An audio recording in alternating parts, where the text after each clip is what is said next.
Exactly.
Welcome to the special meeting of the City Council, March 23rd, 2020. This meeting will now come to order. Please stand for the Pledge of Allegiance. I pledge allegiance to the flag of the United States of America and to the republic for which it stands, one nation, under God, indivisible, with liberty and justice for all. Thank you. Please be seated. Madam City Clerk, please call the roll. Mayor Coviello, Here. Council members Carriosha, Here. Cosden, Here. Gunter, Here. Nelson, Here. Stout, Here. Welsh, Here. Williams. Here. The following council members are appearing remotely.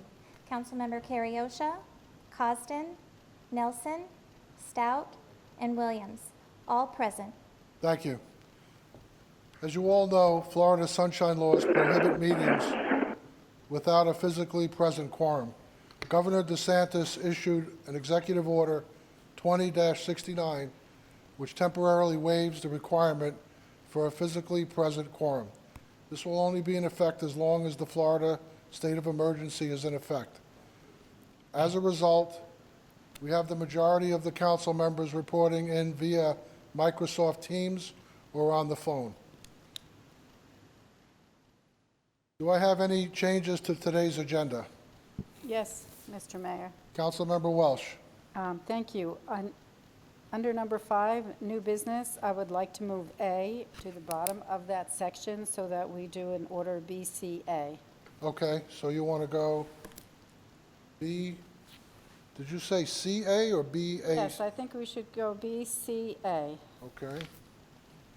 Any comments to that? I'll second that motion. Okay. I have a motion, I have a second on changing the agenda to the order of B, C, A. Madam City Clerk, call the roll. Stout, Aye. Welsh, Aye. Williams, Aye. Carriosha, Aye. Cosden, Aye. Coviello, Aye. Gunter, Aye. Nelson, Aye. all ayes, motion carried. Thank you. Okay. All right, moving on.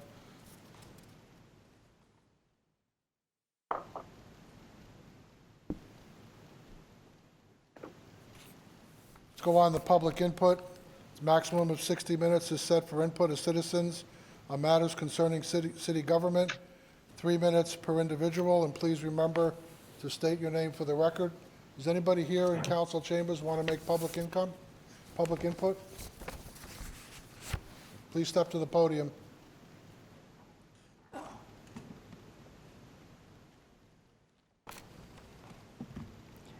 Good afternoon, Mayor, Council.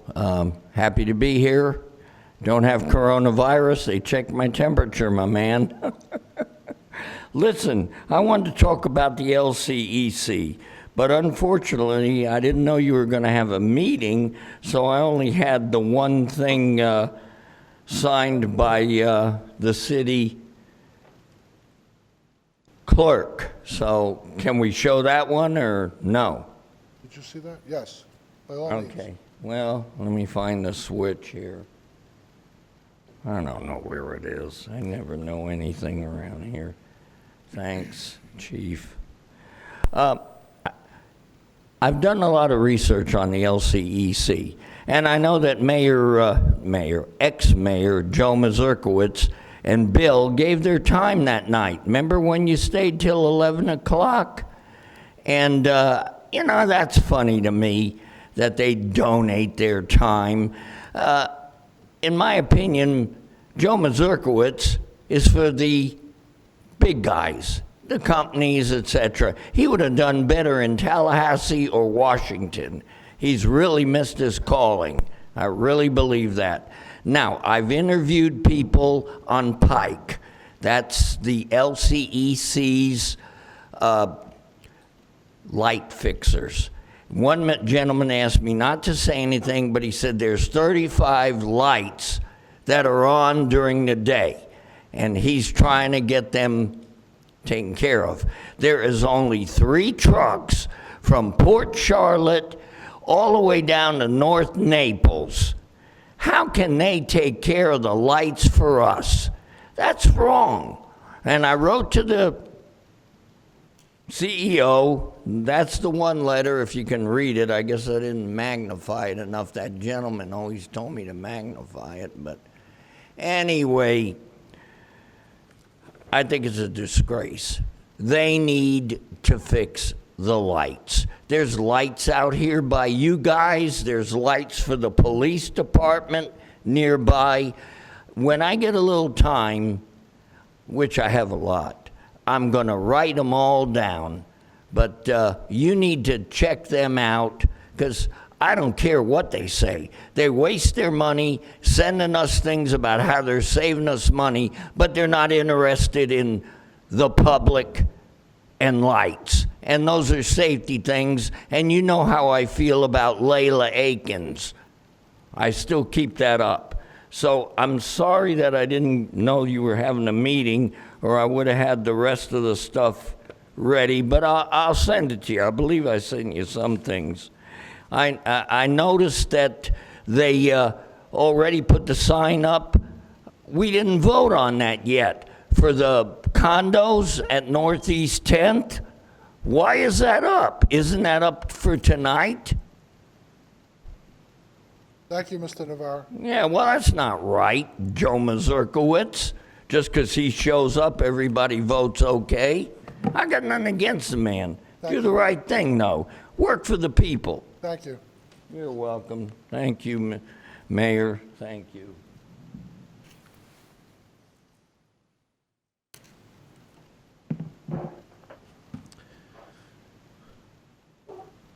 For the record, Mark Berth, President of the Cape Coral Professional Firefighters, Local 2424. As I understand the rules, I'm not sure there's too much you can discuss other than what's on the agenda, being that it's a special meeting. Nonetheless, I wanted to at least bring up the topic in case I can't make it for your consideration, and that is the City of Cape Coral declaring a state of emergency. I did have a relatively brief meeting the other day with the CM. He invited all the labor leaders in to discuss some of the things that are going on, and I did bring up this topic. And I just want to say, without going into so many different things, I understand that there is the potential for a financial impact when it comes to making that declaration. In our case, as the firefighters that I represent, that's largely due because my members are on the front line of tackling this issue every day. And I feel like, to a degree, it's incumbent upon both the city manager and the council that if in fact we're under a true emergency, it's our responsibility and duty to declare so. I went over a few of these items, like I said, in the meeting.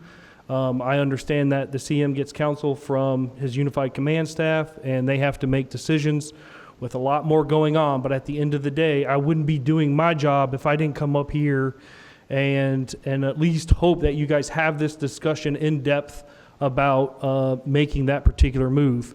And it seems to me so often it's coming down to more of the financial issue, and I really wish if we could get past that and perhaps the CM meet with the 3 labor leaders, and because look, it is an unprecedented event. I get it. We don't know where this thing is going or how long it might last, but versus just, dismissing the fact that we're under a threat right now with a true emergency, I would much rather us look at a different direction to go, how do we resolve what issues they might see as being why we haven't declared so.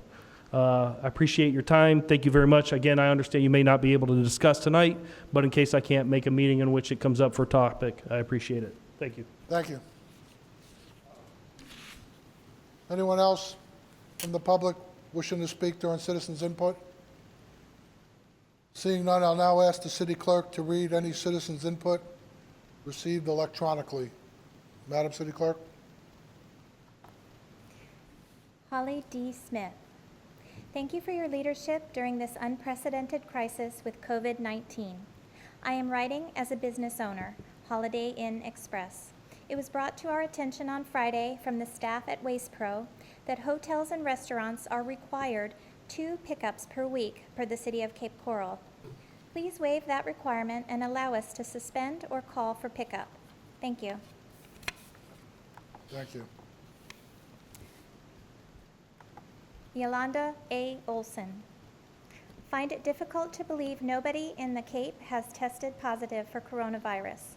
Request current information about how many Cape residents have been tested in the Cape and in Lee County facilities.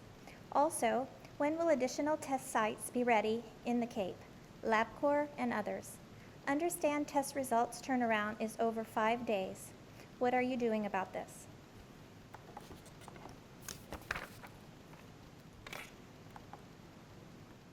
John Karcher, Northwest Cape, 13-year resident. Do the right thing. Regarding the selection of the new city manager, have Connie Barron shadow the current city manager for the next 30 days, then allow her to take over until the new council is seated. She has experience as well as very significant support in the city manager's office. Connie's gross salary is $156,320. There are 8 other employees listed as direct reports to the city manager, which means she will have $714,000 salary in key support staff. In November 2020, 3 of the 8 council seats will change, 37.5%, or possibly 4 new seats, or 50%, depending on what District 7 does. Allow the new 2020 council members to be engaged in the selection process of the new city manager. Given that 2022 brings 4 other seats to the ballot, it's possible that only a couple may remain with any decision made today. Please do the right thing and have those who will be serving a new 4-year term pick who they will be working with. Thank you for your consideration.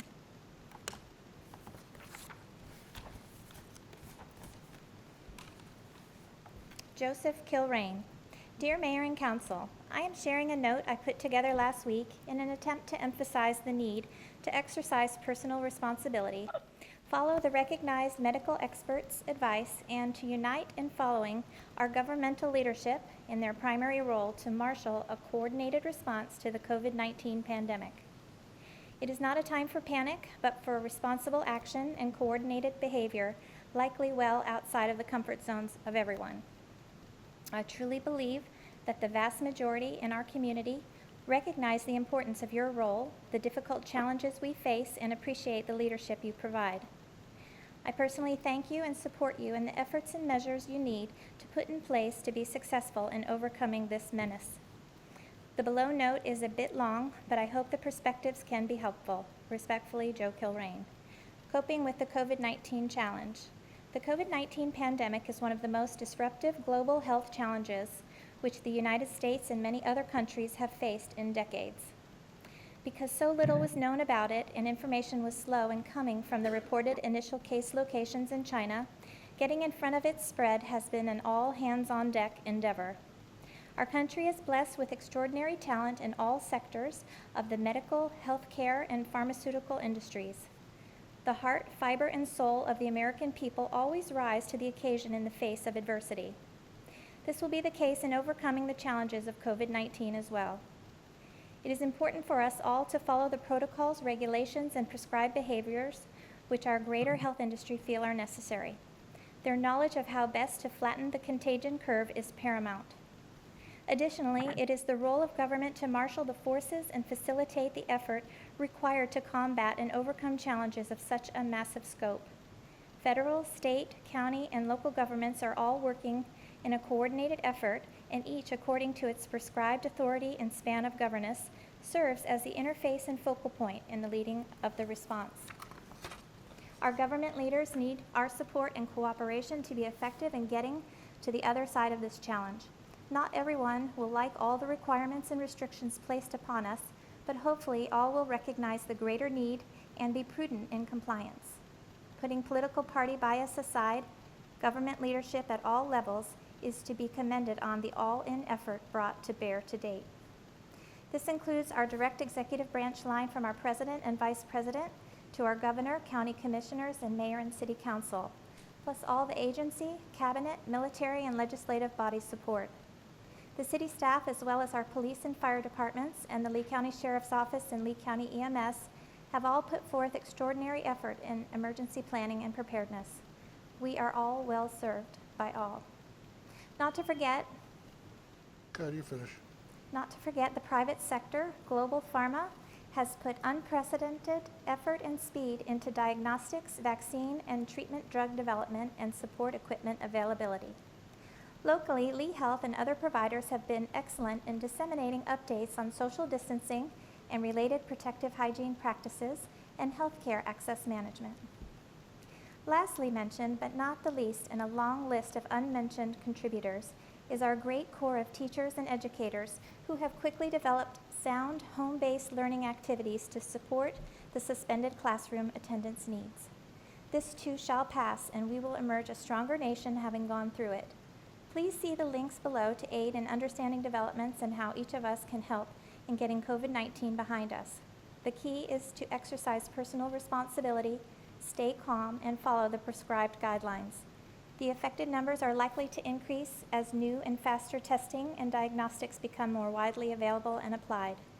It is not a time to panic, but to be considerate of the health care needs of others, particularly our seniors and those with compromised immune systems. Thank you all for your resolve in putting this enemy in check. And the website links can be requested as public records request from City Clerk. Donna Germain, Cape Coral Chamber. Dear Mayor, City Council, and City Manager, on behalf of the Chamber of Commerce of Cape Coral, its Board of Directors, trustees, members, and all businesses being affected by the COVID-19 pandemic, we ask that you consider the following requests to help our businesses and community during this time. On behalf of the Chamber of Commerce of Cape Coral, its Board of Directors, trustees, members, and all businesses being affected by the COVID-19 pandemic, we ask that you consider the following requests to help our businesses and community during this time.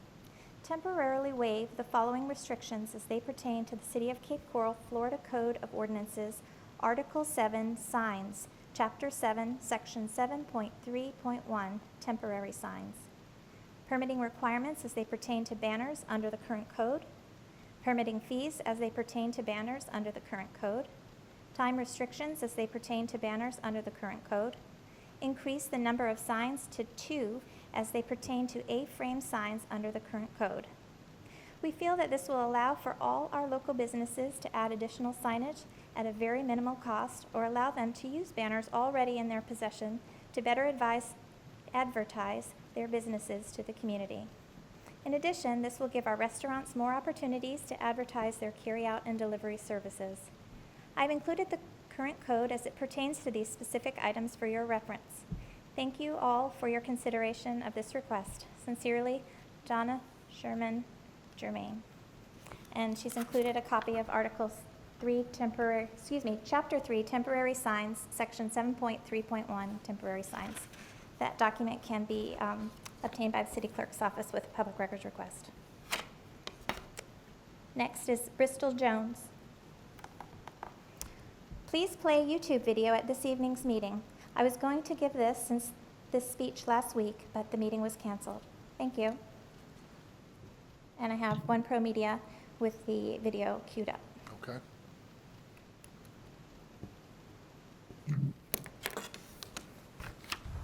My name is Bristol Jones. I'm a 5th grader that goes to a City of Cape Coral Elementary School. I am also a member of National Elementary Honor Society. I love going to school in Cape Coral. We have the best schools and the best teachers. At school, we learn to be honest, tell the truth, and share with our classmates, and not bully our neighbors that sit next to us in the classroom or other students in the hall. If we go against any of these rules, we would lose recess, get a note written on our planner, and get a referral sent home, etc. What the City of Cape Coral and the Council are doing with Tropicana Park is exactly what we're taught not to do at school. Here is the City of Cape Coral Park Master Plan update from November 2016. Page 76 talks about a typical neighborhood park. also says neighborhood parks should include the following desire and amenities for the spray pad.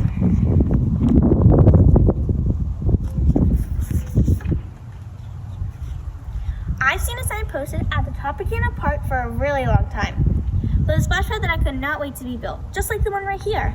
I've been looking forward to going with my friends for a really long time. We always talked about how much fun it will be to go and cool off at the splash pad. They should not be allowed to take it away.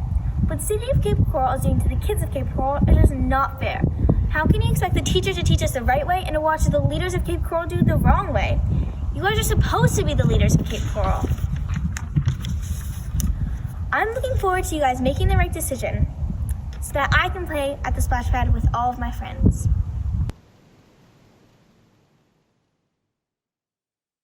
Rachel Boss. Why are city council members allowed to work remotely to protect public health, but contract employees who oftentimes have access to health insurance are required to come to work or go without pay? Your Honor, that is the end of the public comment. Thank you. Since there's no other public comment from the clerk or from the council chambers, I'll now say citizens' input is now closed. Council discussion?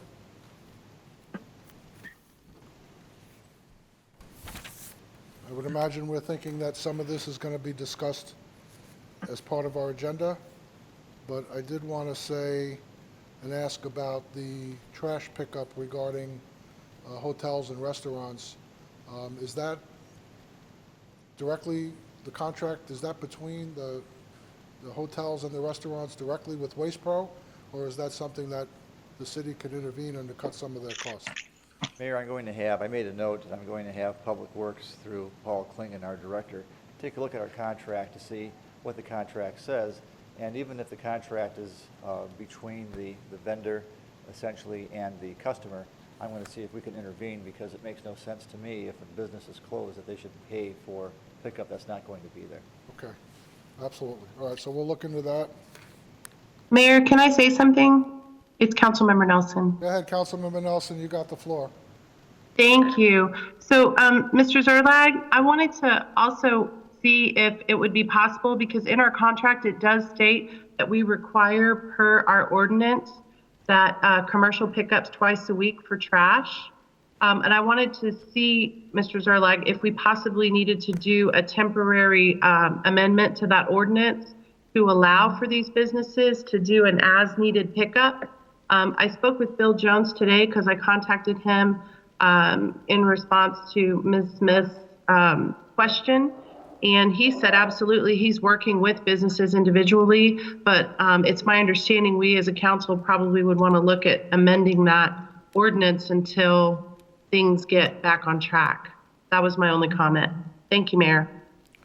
Thank you. Mayor, in response, that's a great idea, and I'll add that to the assignment to Public Works to get with Waste Pro on that issue as well.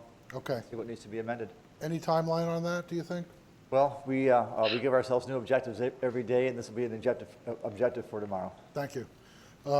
Okay, good on the Waste Pro. I just want to mention, there was a question from Yolanda Olson about people in Cape Coral being tested positive. There are a number of informational sites out there that will tell you that information, and they're on our website. I believe you can go on our website and pull up some of that documented information and take a look at not only Cape Coral, but the state of Florida. In addition, I'm happy to say that staff worked very, very hard and with Lee Health, and we now have a testing center right here in Cape Coral. Am I correct? Chief Lamb, you want to expand on that a little bit?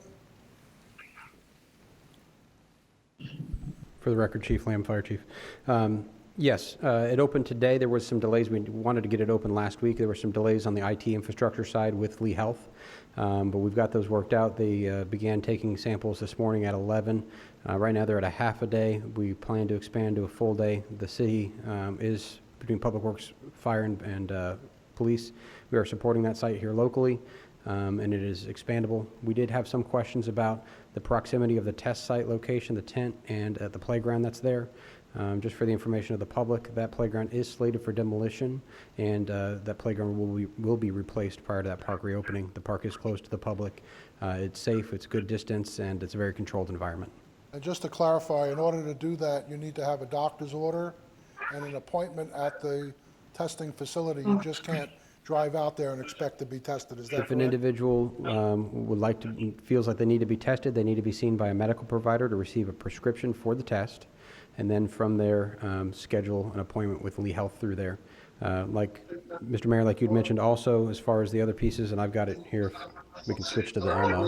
Citizens input received electronically. Madam City Clerk? We switch to the Elmo? Holly D. Smith. Thank you for your leadership during this unprecedented crisis with COVID-19. This is an example of the Lee Health dashboard. Hold on. Does anybody need that information? We're having some feedback. Restaurants required 2 pickups per week. Probably mute theirs if they're not talking, sir, might be a... Sounds like somebody And that's allow on us the to phone. suspend or call for pickup. Thank you. The delay.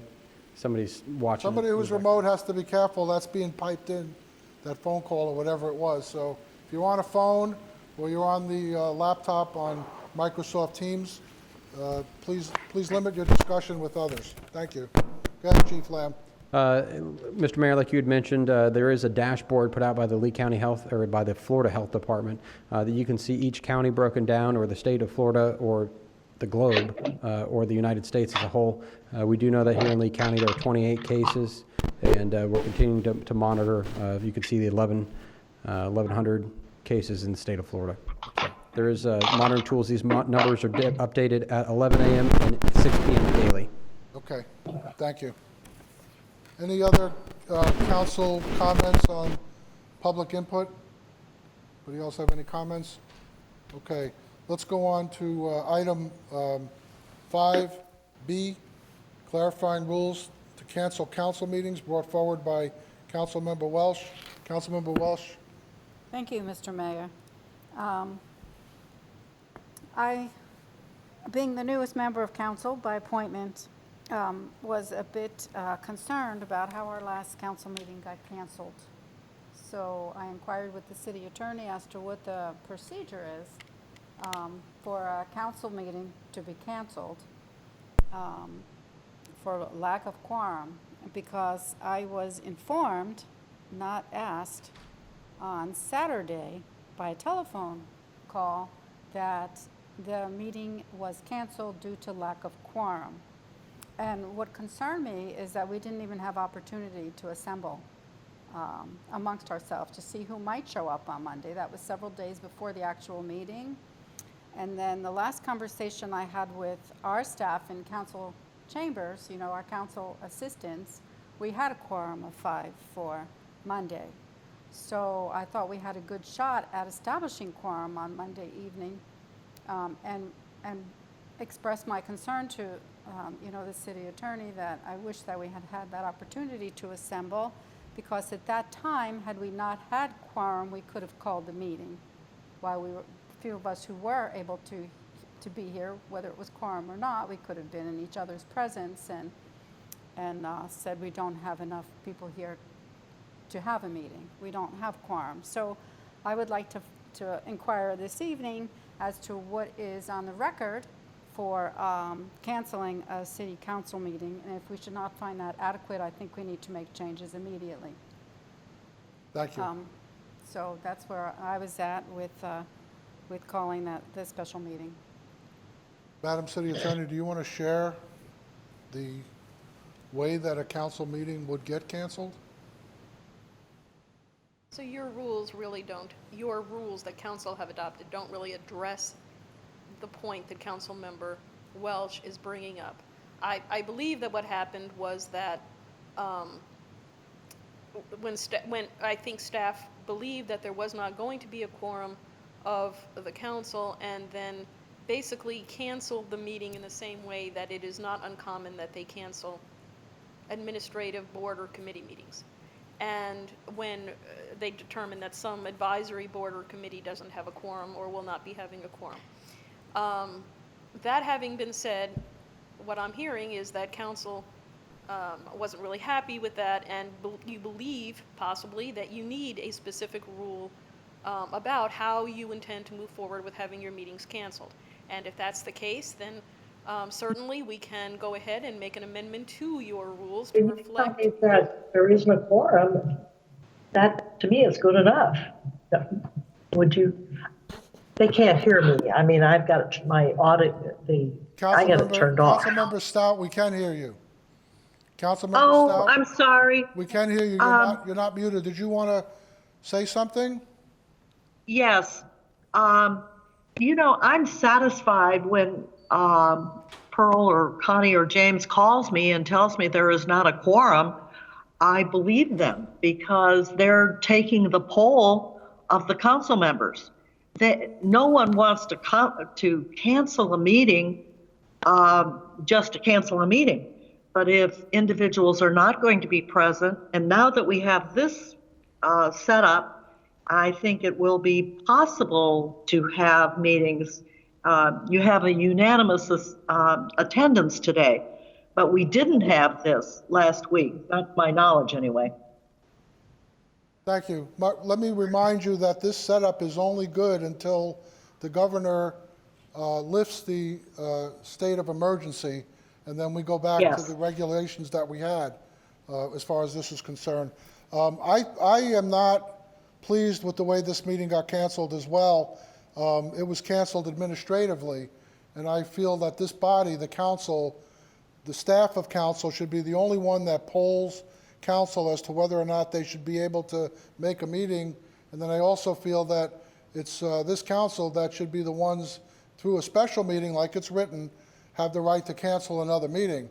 And what happened, so I can review the steps that took place, I was told on Friday by staff that there was not a quorum for the meeting on Monday.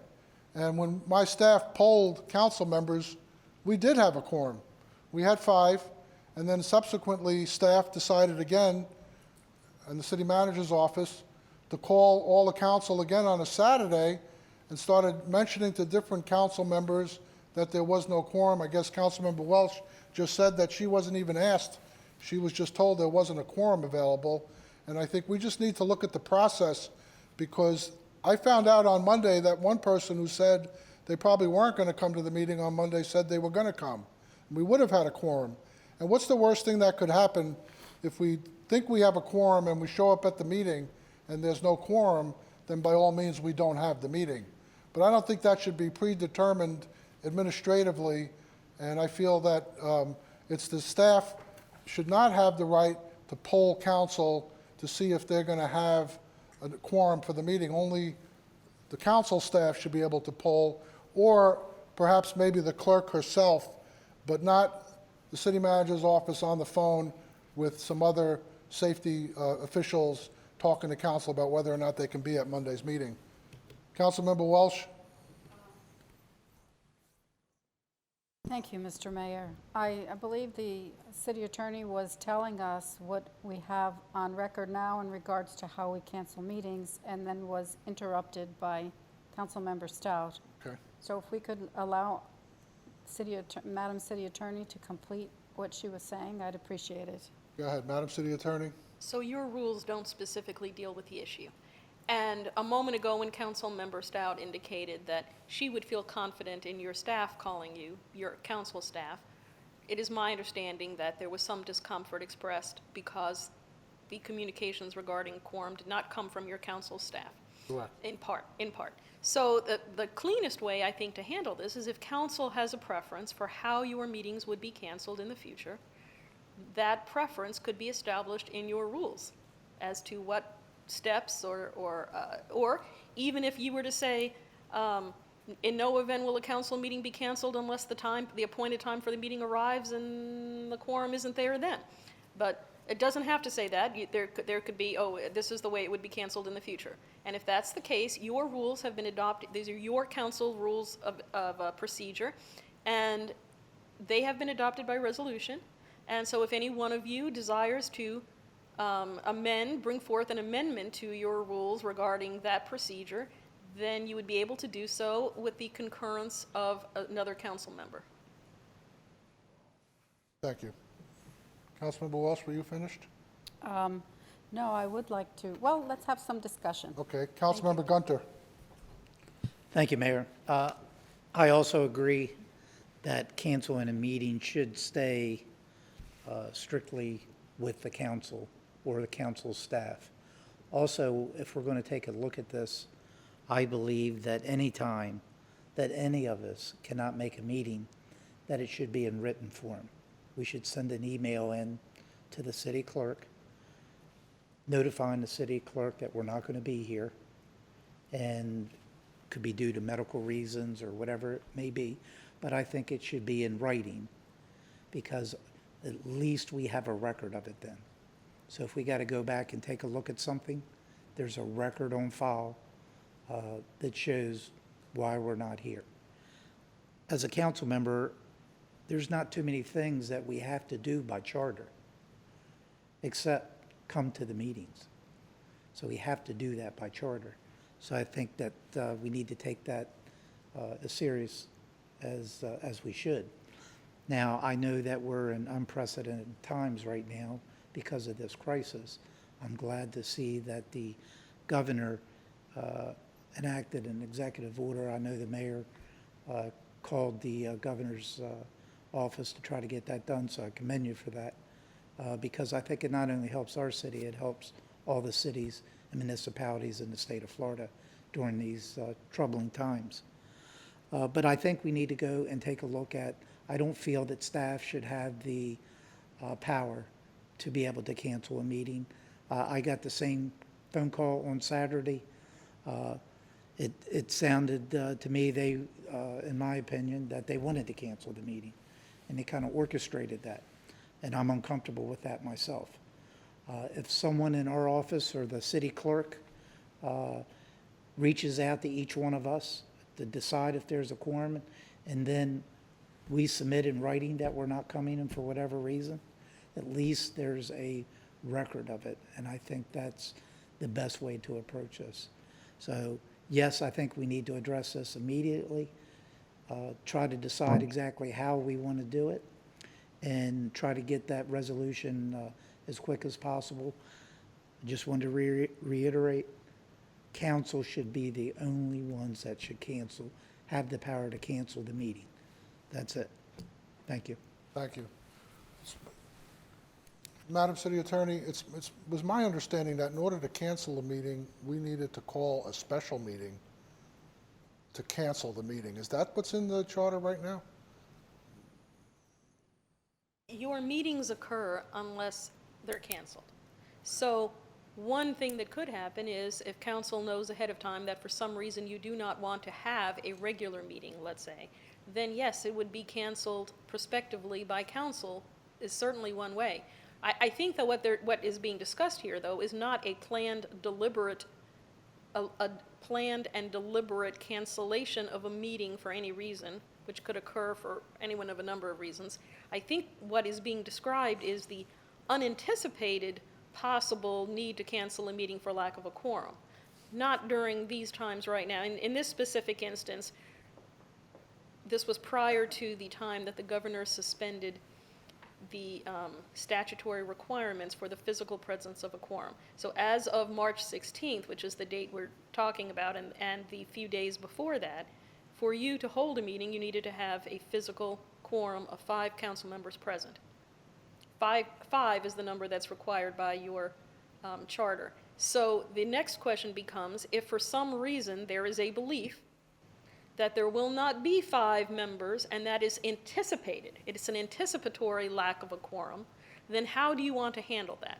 So that is different, because when you say, do we have to have a special meeting to cancel a meeting? Well, I would suggest to you that if you come to the appointed meeting, and it is not during a time when, well, and don't have any quorum, you've only got 4 council members in attendance, physically or electronically for that matter, then you don't have a quorum in order to conduct business. So that would serve as a potential cancellation of the meeting, even though there's no special meeting to cancel the meeting. But what's really under discussion here is an anticipatory cancellation. If for some reason you believe or your staff believes, or the city clerk believes, or that there will not be a quorum in a time when you have to have a physical quorum present. How do you want to see that canceled? And you're not obligated to cancel it ahead of time. We can all show up at the appointed time and then find out that the anticipation was true and that there is not going to be a quorum, Well, see, or we that's could not- find yeah, out but- there is. But what you're saying is anticipatory. We anticipated that we were going to have a quorum, and calls kept taking place. They took place on Friday, and then when we found out that we thought we had the quorum for Monday, okay, things might have changed, then there were more calls made by staff on Saturday. And it was just constant to can't get that meeting canceled for whatever reason. Ultimately, it was successful. Now, we know that this governor's executive order that he issued for us to have a remote quorum is going to go away. It's going to go away when he lifts the state of emergency that he has under the state. We don't know how long that's going to be. So thank God we can still operate city business and have these remote quorums. But going forward after that, we need to, as a council, come up with some ways that a meeting could get canceled by this body only, okay? And that's the way I see it. So, and whether it's our staff in council, the council office that can poll for a quorum, and then like Councilmember Gunter says, then if they get that call, they need to respond to the clerk with an email, and then once she has all those emails, she'll determine we have a quorum or we don't have a quorum. But there should be no interference from staff about whether or not this body holds a meeting, and that's, I think, what we were all feeling, that's what happened. So to that point, I'm hearing that there may be some interest on the part of council to memorialize how it is that council wants to see its meetings canceled in the future if there is expected to not be a quorum, or if there is reason to believe that there will not be a quorum. And if that's the case, then I think the best way to memorialize that would be to place whatever expectation council has for what procedure will be followed in your rules. Okay, so to go about that, what do we need to do to have that happen as quickly as we can? Do we need to get a council member to step up and say that they want to work on that, and then do they need a second? Or do we need something to come from your office? How do we go about making sure we have a procedure to follow with regards to a council meeting getting canceled? Council's rules of procedure have been adopted by resolution, so the cleanest way to amend them will be by resolution. Any council member is able to bring forward a resolution, including a resolution to amend your rules, with the concurrence of another council member pursuant to your rules. So if any council member wants to bring this forward, an amendment to your rules, then they can say that, and then and as long as there's a concurrence by at least one other council member, then we'll be happy to work on that resolution with whichever council member is advancing it. Councilmember Welsh? I would be willing to work on that if someone will concur with me. And I'll give her the second. And you've got the I second, will, oh, okay? And then in the meantime, I would like it to be in the record until we have that resolution that should a circumstance like this arise due to the unusual things that are happening in the world right now, that we, as I understand historically, have had communication with our staff, city council staff only. And then I also really respect what my council member Gunter said, that this is serious. You know, we have committed as council people to be here at the meetings. And I realize that now we have opportunity to participate even with the coronavirus. So because we can participate remotely, that we should make every effort to participate in every meeting to take care of the business at hand. Because in addition to the virus, we have other things going on in the city that need decisions made by the council. So I find that to be very important. And I really believe had we met on the, was it the 23rd with that very full agenda, we would have a lot more work finalized, because the city staff is busy working all the time. And they need to continue to stay busy even if it's remotely. So we need to be able to meet and finalize things, because that's our job. So, thank you. Thank you. Madam City Attorney? Thank you. So pursuant to Council Member Welsh's concern, if council wants to, in this period, this pendency period between this discussion you're having now and the time that you potentially revise your rules concerning cancellation of a meeting, if council right now wants to say, or at any time, wants to go ahead and clarify your expectations as to how your meetings will be canceled in the future, then you can do that. Someone can make a motion, and as long as it's seconded, and then there can be a vote on that, as to how you want to conduct your business and deal with your meetings in the meantime, pending some formal amendment to your rules. Councilmember Welsh? Madam City Attorney. Mr. Mayor? So, Yes. Yeah, who's that? Williams, Okay, go ahead, you got the Councilmember floor. Williams. Go ahead, Councilmember Williams, you're up. Thank you. It's been a while since I've read the charter, but I believe the charter gives the mayor a lot of authority on this issue, along with calling special meetings. It could be very simple. Just make you the final say on whether or not we're going to have a meeting. The only thing that would override that would be a majority of council. So if you decide that you want to cancel a meeting and we decide we don't want to cancel a meeting, we can override that decision. It's very basic.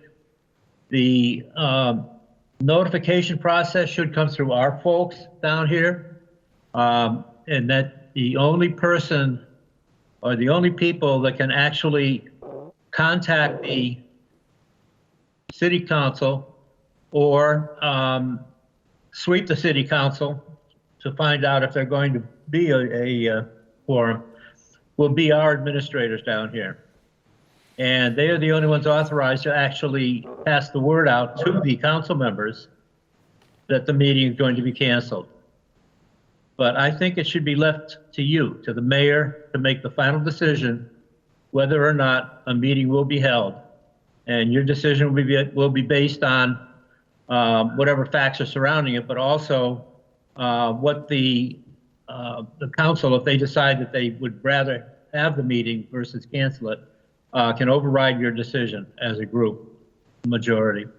That's what I would suggest. That doesn't take a lot of maneuvering or writing different rules and everything. Just very, do you want to cancel it or not type thing, and then just have the proper chain of notification. And I think that would work out pretty good. I know there was a lot of confusion on this last one. This would help straighten that out. Thank you. Thank you. Councilmember Welsh? If I can add something, I felt fine about attending, and that was what the information that I gave. But then when I mentioned it to my husband, he was totally against me coming to the council chambers. And so that's when I changed my mind about attending, was because he was adamant about the 6 feet that, in fact, we haven't visited with any of our family because of the distance that we're supposed to keep. So consequently, that was part of the confusion, but I certainly agree with the comments that were made.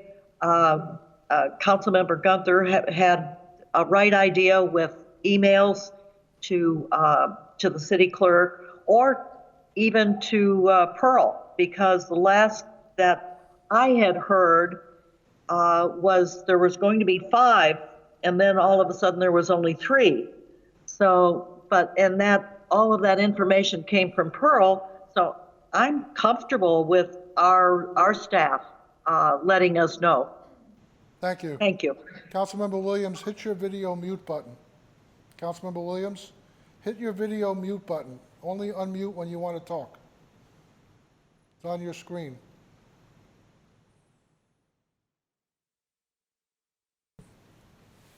Councilmember Wells, did you want to?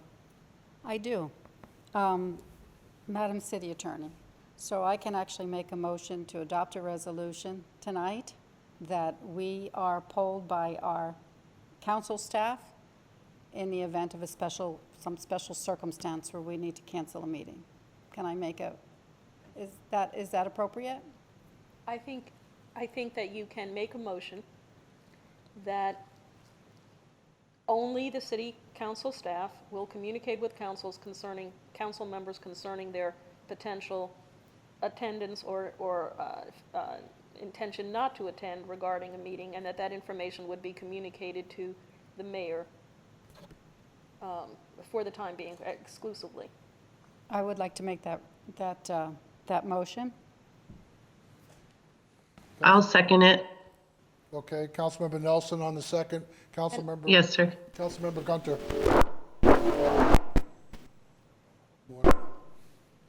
Madam City Attorney, you want to go Well, I first? just wanted to add on, I guess, and if pursuant as part of that motion, that if it is communicated by the council office staff to the mayor that it is anticipated that there will not be a quorum, that the mayor will cancel the meeting, or has the ability to cancel the The meeting. ability to do it, okay. And that's just temporary does- until we come up with, Yes, that's what I was going to Resolution, say. right? Yes, I this still is in would the like to work on pendency. it to include some of the information that Councilmember Gunter suggested. So does that reflect your intention, council member? Exactly. And does the second agree with what I just added on? Councilmember Nelson, do you agree? Yes. Yes. Yes. Councilmember Gunter. Thank you. I would just ask the motion maker and the second to possibly incorporate that we as council have to submit in an email to either Pearl or to the mayor that we're not going to be in attendance. That way, the mayor has that information in writing, and he can make the decision whether he's going to cancel the meeting or not. As the motion maker, I'm in agreement with that. We can Okay. add that So we'll have an email email requirement. sent to council staff, most likely Pearl. Okay, and Councilmember Nelson, would you concur with that? I concur. I like the documentation piece. Okay. Thank you. Is there any other discussion on this? We have a motion, we have a second. We're going to work on a resolution. Madam City Clerk, please call the roll. Stout, Aye. Welsh, Aye. Williams, Aye. Carriosha, Aye. Cosden, Coviello. Aye. Aye. For the record, Cosden stated aye. Coviello, Aye. Gunter, Aye. Nelson. Aye. All ayes, motion carried. Okay. All right, let's go on to item 5C, cancellation of the Committee of the Whole meeting dating March 23rd, 2020 at 4:30. That was supposed to be for today. This kind of replaced that. Is there a motion to cancel the Committee of the Whole meeting for today? So moved. Second. Second, any other discussion? Madam City Clerk, call the roll. Stout, Aye. Welsh, Aye. Williams, Aye. Carriosha, Aye. Cosden, Aye. Coviello, Aye. Gunter, Aye. Nelson. Aye. All ayes, motion carried. Thank you. Okay, let's go on to item 5A. How will council conduct business during the coronavirus situation we're all faced with? It's brought forward by Councilmember Welsh. No, I brought this one forward. It was after we had canceled our March 23rd regular meeting because I was concerned about the order of business and how we would conduct.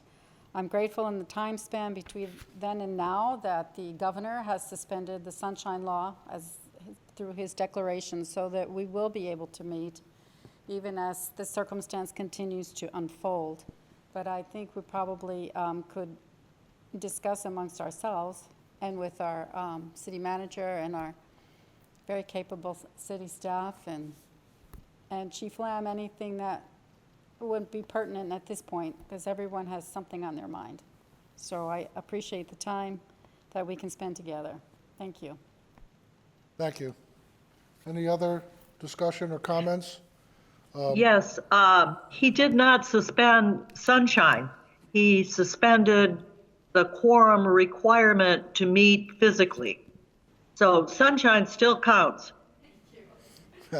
Okay. Thank you, Councilmember Stout. I have some questions regarding things that we're doing going forward. I mean, the governor put some stipulations in place for restaurants and health clubs.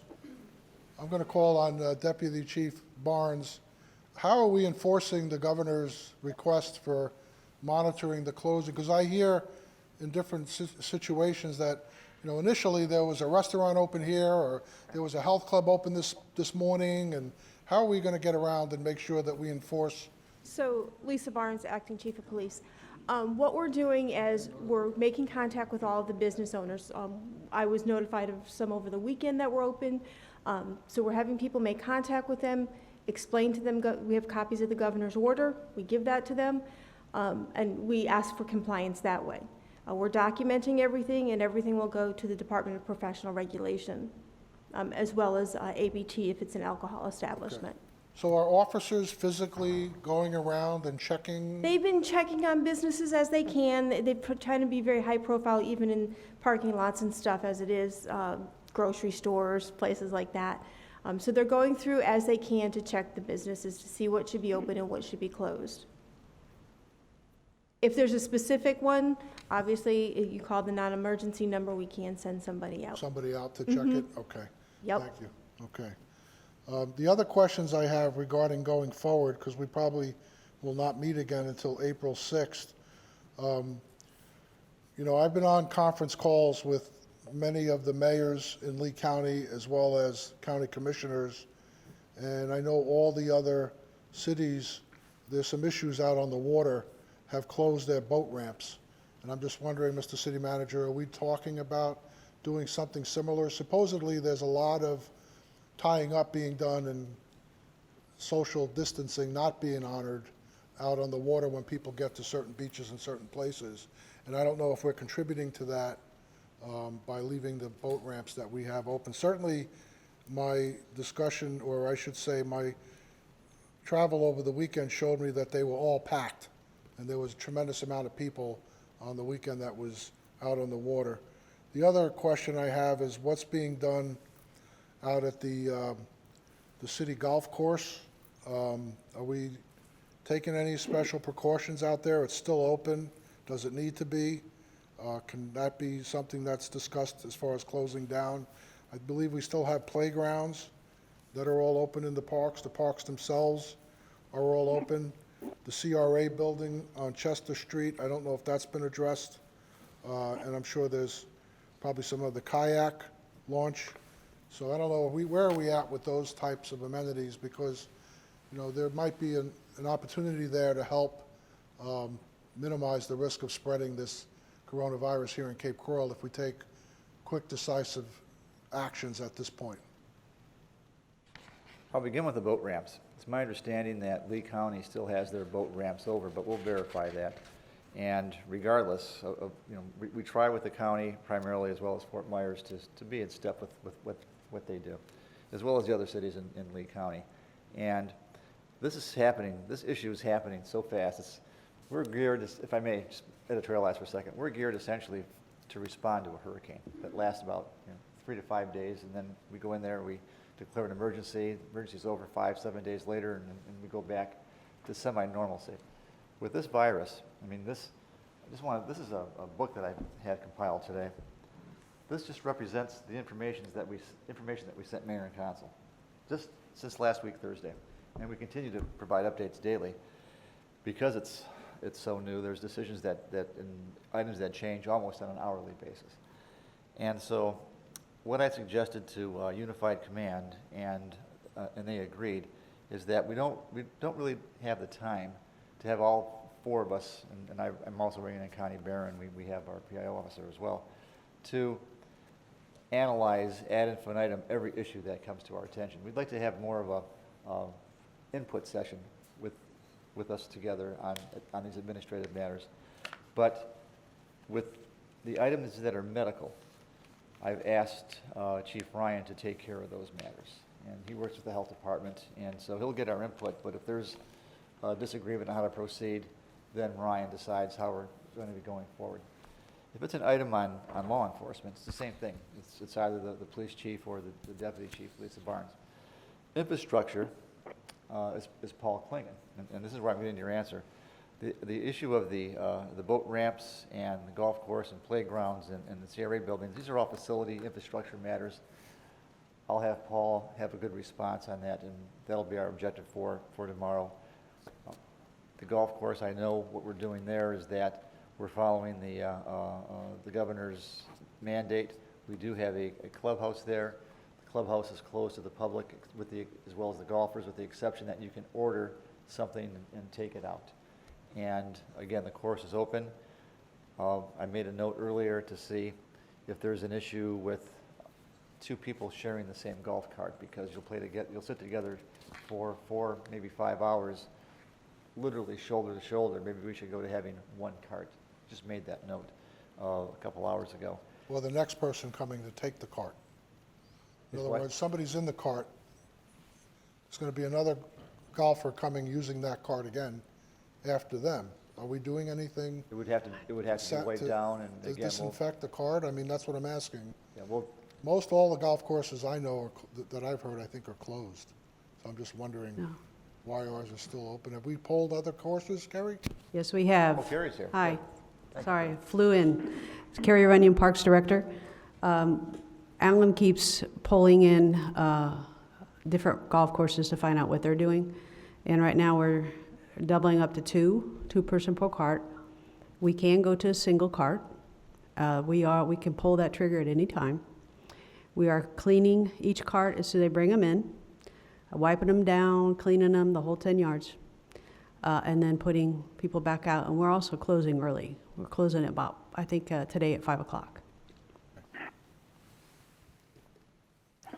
Are the state parks all closed? I thought I heard that today. Yes, they have gates. They have closed them, but they have gates, so they lock them down. All our parks are open. Is that something your staff in the city manager's office is going to talk about? I mean, my goal, quite frankly, is to try to keep limited amount of things that people can do so they stay home. I mean, we're in a situation right now where this is going to get worse before it gets better. And if as a city we don't take the necessary steps to close more stuff down, it's only going to add to the spread of the coronavirus. And I think we need to take a real hard look at all these facilities and figure out, at least if it's just for 2 weeks, what do we really need to have them all open and people having yoga classes in the park and things of that nature? So that's kind of where I'm going with it. But Yeah, just let so me- you have my Let me train kind of go over with you that all the programming has stopped. All programming's been temporarily canceled at this point in time. There's no programming. The only thing that's open is the parks itself, that you can go in and walk your dog, or you can walk, you can do some exercising, you could play tennis because there's 2 people, and pickleball, they're still playing pickleball. So that's what we're doing at this point in time. Are So all the playgrounds still open? the playgrounds are open because it's an open park. Now, we have been going through today, we've disinfected 5 playgrounds at this point in time, and we're continuing that process throughout the week. So each day I'll get about 5 playgrounds that we disinfect. And it's a big process. It's a spray down, and then we have to spray it down after that with water, so we don't damage the materials at the Okay. playground. Councilmember Gunter? I'm sorry, Mr. City Manager, were you finished? I went to Kerry. thank you. If I may, one thing we can take a look at as well is to close if we don't have gates around the parks, we can maybe close the parking lots. Wouldn't prohibit everybody from not going, but it would prohibit people that would have to drive to get to the park and limit our exposure that way. All I'm trying to spark is, I'm sure, and it's already taken place, is some more discussion among staff. I know we take steps here with City Hall. We've taken some steps with some of our facilities. We've closed some other places that are within the parks. So I'm just saying, we need to be having these discussions quickly because the state parks are all closed and ours mostly are still open. And I've been talking to Lee County Parks and Recreation as well, and they've closed all their programs and their buildings. The only thing that they're doing is keeping their parks open for people to walk. Okay. And that's for mental health reasons. So. Councilmember Gunter? Thank you, Mayor. Before I get into a few things, I wanted to ask the fire chief a question. Make sure the information that I've received is correct. It's my understanding that this coronavirus, if a person has it and can leave it on some type of surface, that that virus could be active for up to 1 hour. Is that correct? Depends on the surface, and so the CDC is still running through a variety of those tests, whether it be paper, glass, wood, cardboard. So it varies via the material, and I've seen, again, I think they're still running through some of those tests to get consistency on direct sunlight, ultraviolet light, all of these different pieces, but I've heard everything from an hour to over a day, but we've got to look at the CDC guidance on that on the particular material and Thank you. condition around that. Thank you. The point that I'm trying to make is even an hour, he said anywhere from an hour to a day. We have to make sure that we are doing our due diligence to protect the community. And with that being said, you know, like the parks, you have small children. They're not in school. The parents will probably want to take them there. I wish they could go there and feel safe, but we don't know if it's safe. Because a child can go and play on that swing set or that slide that may or may not be affected, or that parent may or may not be affected. Why would we want to promote that exposure? I don't understand. My recommendations would be to close the parks down for 30 days, to reevaluate it at the end of that 30-day period. Why take the chance? I wouldn't take my child there right now. Why should I let a citizen take theirs? That's our job. That's a decision that we should be making up here. Same thing with the golf course. You know, why take that chance? You don't know who's sitting in there. We don't know if we're going to clean it each and every time. We don't know if it's going to be thorough enough. Why take the chance? Close it down for 30 days, reevaluate it. After that, see where we are. We all know this is a fast-growing problem, and it's going to get worse before it gets better.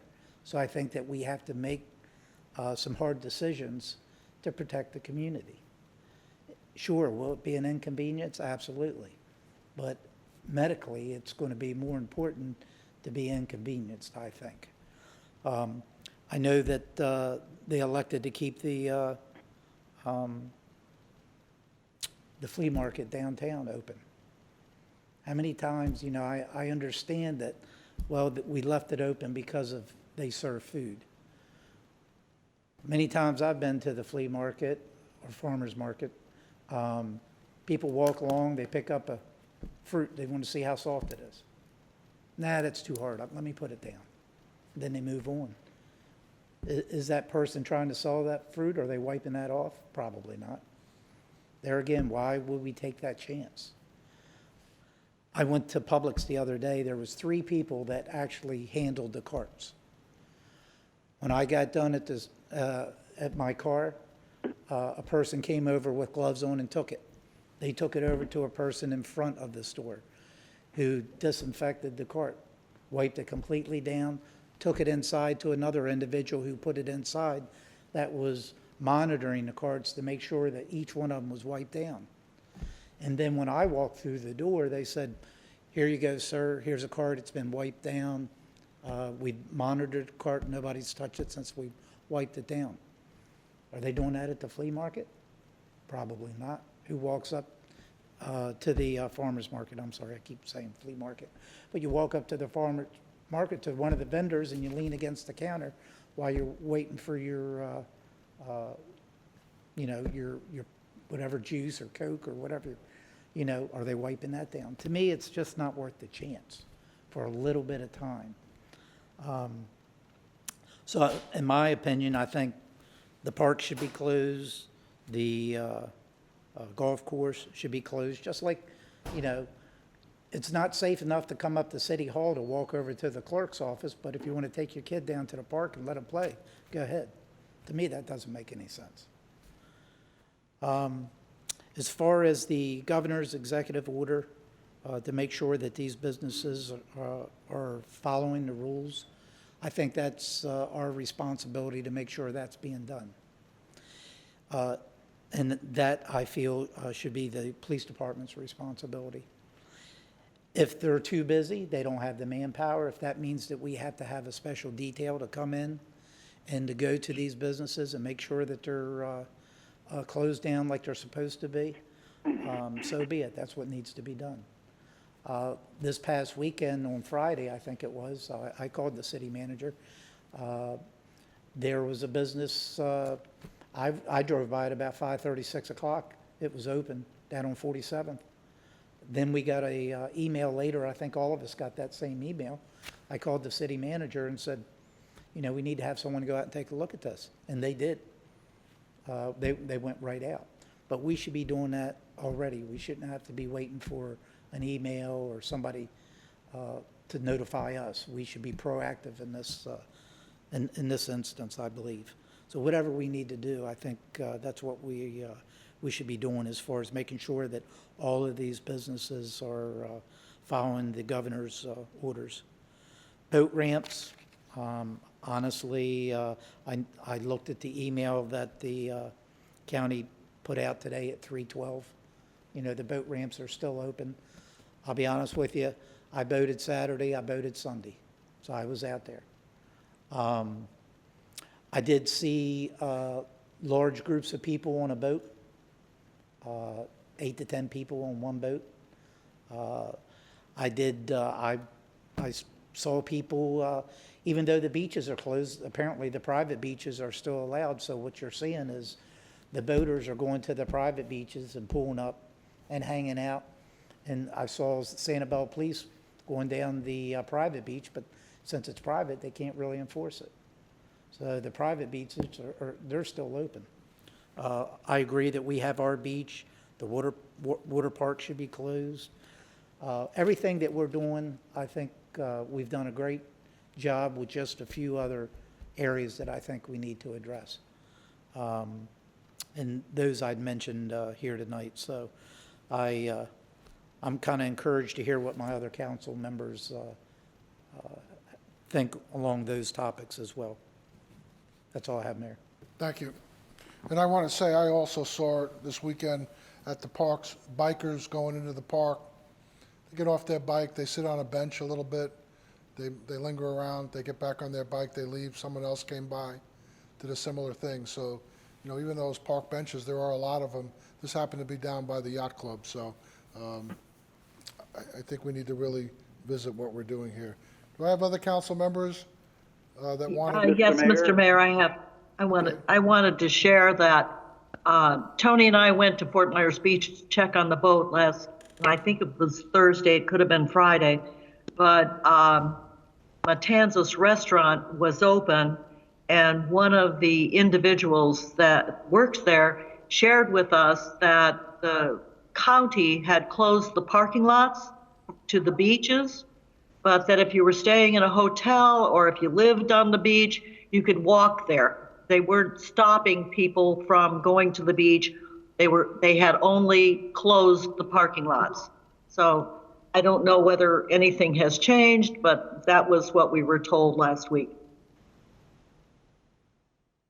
Thank you. Councilmember Nelson?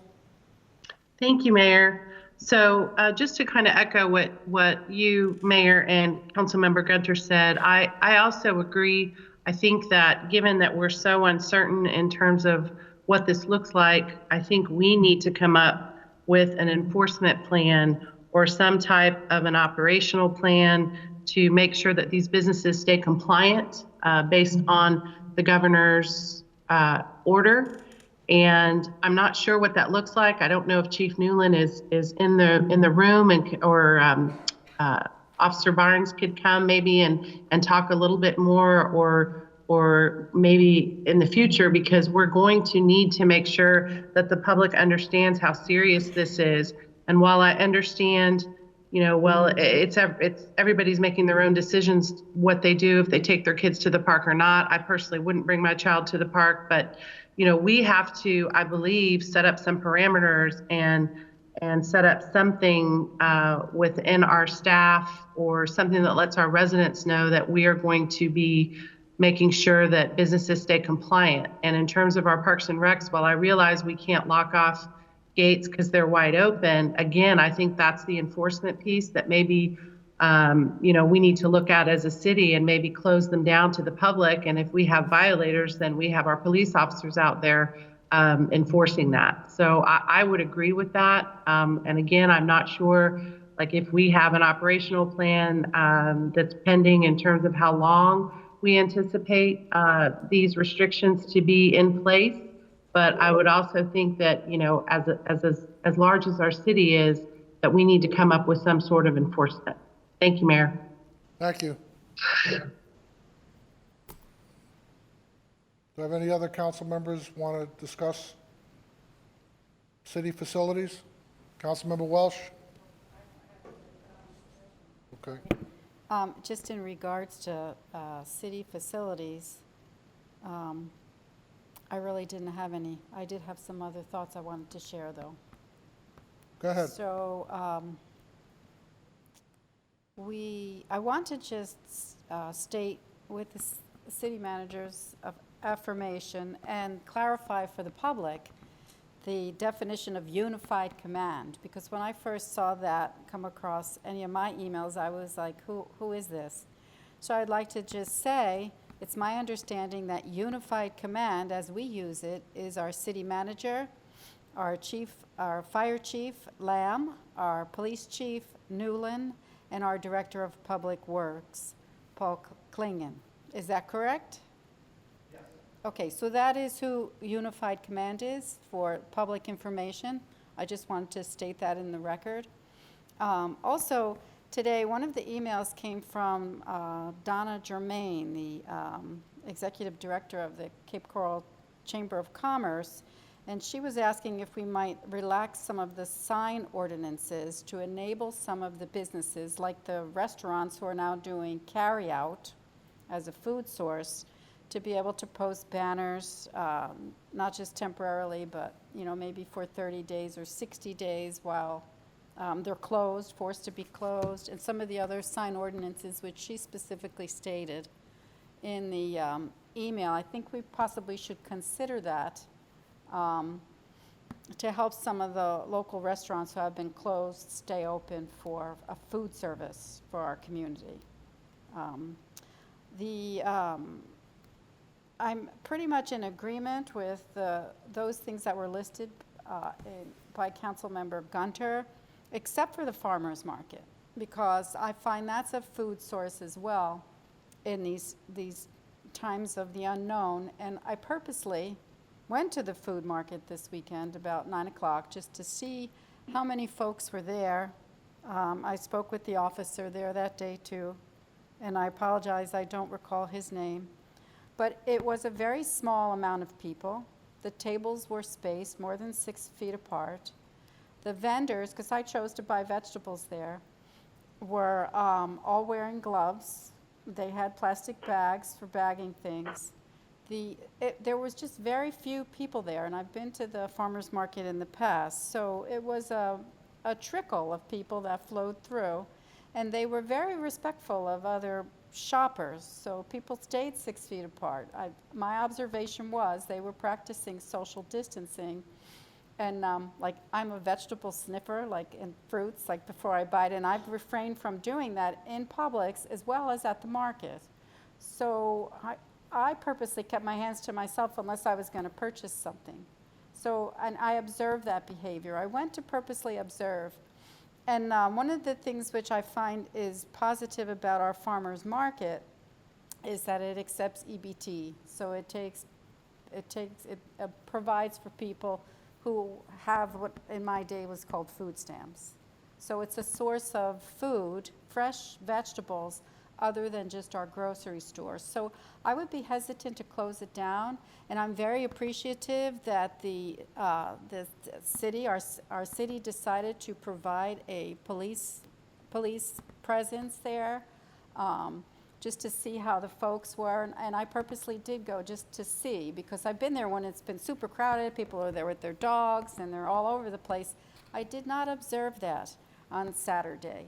It was very quiet, and that people were socially distant. And I even suggested to Claudia, who is the chamber person who manages that market, to take photographs and send them to city council throughout the day at the points where she saw it most crowded or least crowded, and I don't know if she had opportunity to do that.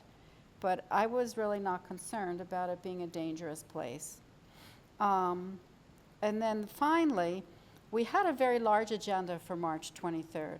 And I realized legally some of that might not be able to go immediately forward, so you'll have to educate me on that. But I'm hoping that on April 6th, we see most of those items. And then additional items. And I'm not concerned about having an extremely heavy agenda, because I think we need to get those things done that were completed and moving forward. So I'm hoping to see most of, if not all of, what was on the agenda for March 23rd. And that's it for me. Thank you. Thank you. Councilmember Gunter. Thank you.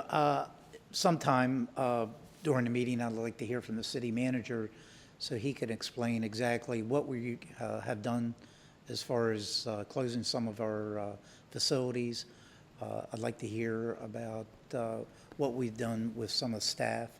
And so we as a council get an update to where we are right now. And also, I guess it would be a good thing for the public to hear as well. I'll be happy to do that. Mr. Zerlag? Thank you. Mr. Mayor. Go ahead. Mr. Mayor, one issue I'd like to have the city manager address is why the city is not under a specific emergency. I had some inquiries from residents. I had some inquiries from employees. I thought possibly we let him clarify why we are not under a declaration of an emergency. Thank you. Thank you.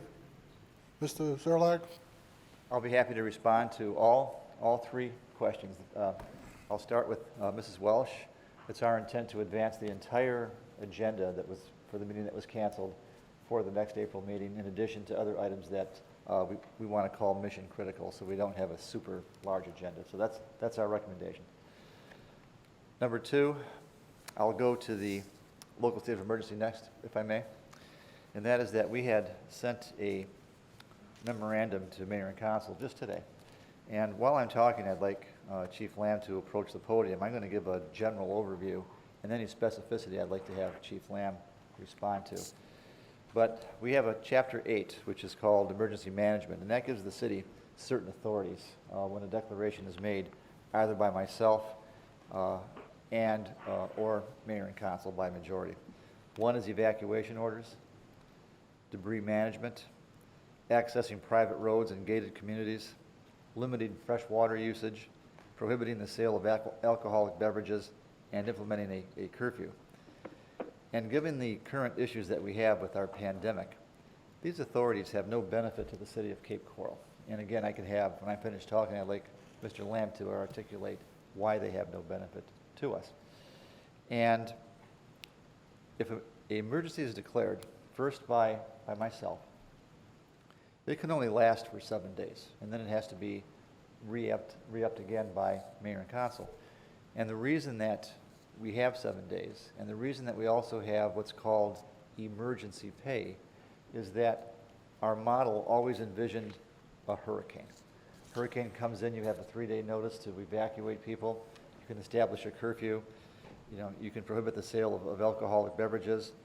I absolutely have evacuation orders, and take care of the debris management after the hurricane leaves. And as an example, we were just glanced by Hurricane Irma, and we spent almost $19 million just cleaning debris. Again, when you look at our pandemic, there's nothing new that we could do by declaring an emergency, but the emergency pay portion would kick in. And again, I'm going back to utilize the hurricane model. In the hurricane model, there's two types of employees. All of our employees are important, but when there's a crisis, there's essential personnel and non-essential personnel. And during that hurricane event, can you folks hear me okay? Okay. During that event, we'll tell the non-essential personnel to take your families and please leave. You are not needed in Cape Coral be safe. And hopefully they heed our recommendation. And because it's the city that's telling the employees for the next several days, at least up to a week, you can leave, and because we're telling you to leave, we'll pay you straight time for leaving. However, those other employees that are, we call essential, and they're primarily public safety, police, fire, public works personnel, senior management, the regulatory agency of DCD with the code in the building, and we tell them they've got to stay. And because we wanted to essentially give a better benefit to those that had to stay during the event, where their families would leave, and those of us that were in the EOC had to stay, and some other folks off-site had to stay as well, we said they would get the same benefit from the non-essential employees that we told to head up north, away from the hurricane, plus we'd pay them straight time as well. So they would receive double time. Again, what has salience here are two things. First of all, is there's no added benefit in terms of service delivery to the community by declaring an emergency. And secondly, we don't know when this pandemic is going to end. If an emergency is declared by me under a certain slate of circumstances, it's only good for a week. Then it has to come back to mayor and council, and if the circumstances haven't changed, there's no reason not to continually to declare the emergency. That gives us a problem in terms of economic sustainability, because the extra cost of declaring an emergency is about $1.5 million a week. You go for 3 or 4 months, that would be very difficult for us to accommodate. It would essentially just about burn our fund balance. After Ryan's done talking, I'm going to send up Chris Phillips to answer that question more eloquently than I could in terms of utilizing our fund balance. So if Mr. Kariosha asked that question, has it been answered thus far? Councilmember Kariosha, are you satisfied? Yeah, I believe it has been answered. I would like to see if any of the council members have any other questions. And if I may, Mayor, I'd like, if I forgot something, I'm sure I did, I'd like Ryan to buttress my comments and then have that further elaborated by Chris Phillips. Chief Lamb? Again, Ryan Lamb, Fire Chief, Emergency Management Director here for the city.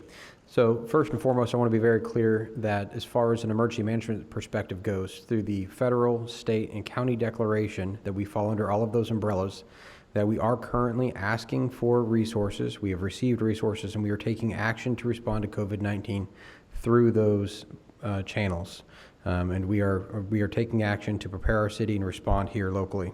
As the city manager mentioned, Chapter 8 of the Code of Ordinances, Article 4, Emergency Management, does give us certain authorities. And at this time, looking at those debris management, calling for evacuations, those are particularly things that we're not in need of at this point. We're not limiting freshwater use. We have strong infrastructure. Water and power are going to remain intact through this incident. Other things like the sale of alcohol or curfews, we're looking at the state. They're going to make some of those choices for us. And so we're looking to follow those leads. So we are getting a lot of those benefits. I will tell you that we are prepared to make that emergency declaration should it be needed. We are monitoring our demand on emergency services from police and fire. And should we get there, that'll be something we would ask for. Again, there's specific pieces in there, like the manager mentioned, that we're limited to a 7-day piece under his authority, and beyond that we'd be back in front of this body, and not knowing how long this is going to go. We know that we're going to have financial implications for a prolonged period of time within our community. We want to make sure we're making sound fiscal decisions as well as prudent decisions to make sure we respond appropriately. Thank you. Chris? Good evening, Mayor and Council. For the record, Chris Phillips, Acting Financial Services Director. City Manager Zerleg is correct when he says the burn rate is about $1.5 million per week to declare an emergency. We've done the math on that to give to him for his decision-making purposes. He's also accurate when he says when we declare an emergency, the folks that remain working, whether they're at home or here, are being paid double time because we're in a state of emergency. We can sometimes live with that when it's a hurricane and it's a week or two. The city can sustain that. It was my advice to him that it would be hard to sustain that for seems to be a several-month-long pandemic, possibly. So right now, the city's fund balance policy is between 2 and 3 months reserve. We are at that. If we were to declare a state of emergency, I would be concerned economically how long we could sustain that. Under the current state that we've declared, which I believe is level 2, we're still eligible for certain reimbursements Correct. from FEMA, even though we haven't declared a full local state of emergency. My other question is this. In other words, the way I see it, this state of local emergency that was created really was focusing on a hurricane, not on a pandemic like we're dealing with. And I want to ask the city attorney, is there anything that we in the future can enact as a council that will allow us to take us to some level of emergency without activating everything that we have now, which is geared more towards a hurricane than a pandemic? In other words, can we enact some other level of something, I don't know what that is, that would tell us we can go to a state of emergency, but it doesn't activate the double time pay, it doesn't activate, all of the personnel that we need, because we're not dealing with having to have more personnel here, we're dealing with something different. What would be the discussion that this council could have? Much of that is determined in your collective bargaining agreements. So I'm not saying that those could not be revised subject to negotiation with the unions, and maybe there could be some room there for some clarification in the future. The other thing I just wanted to make clear is that in this instance, there is a statewide emergency. So the only thing we're really talking about here is the need to declare a local emergency and whether or not there would be any significant benefit to the city in doing that, besides the obvious cost. I know we keep referencing we haven't declared an emergency, there is no emergency, but that's really just talking about the local state of emergency. There is already, as most people are aware, a statewide emergency, and that's already been declared. I just wanted to make sure the public is not confused that somehow we're not in a state of emergency. We're just not in a declared local state of emergency. Okay. And much of the provisions in Chapter 8 are based on statutory provisions that relate to calling this whole 7-day issue and things like that. They're based on the state statutes. The Chapter 8 actually, as has been indicated, does smooth the way or facilitate for hurricanes and natural disasters because the council has chosen to delegate a lot of its authority. This chapter and its provisions were originally designed to facilitate the fact that in the state of a hurricane, for example, council might not be around in order to directly perform some of the tasks that originally lay only with council. Originally, only council could call an emergency, and there were problems then with quorums. That's why the then council decided to broaden the powers of the city manager and to delegate these. Obviously, all of this can be looked at. We are in unprecedented times. Okay, thank you. Can I just add to that? Chief Lamb? Again, just to be completely clear, we care about our employees. We want to make sure they have all the tools that they need to do their job and that they're protected as much as possible. We're making steps to ensure that.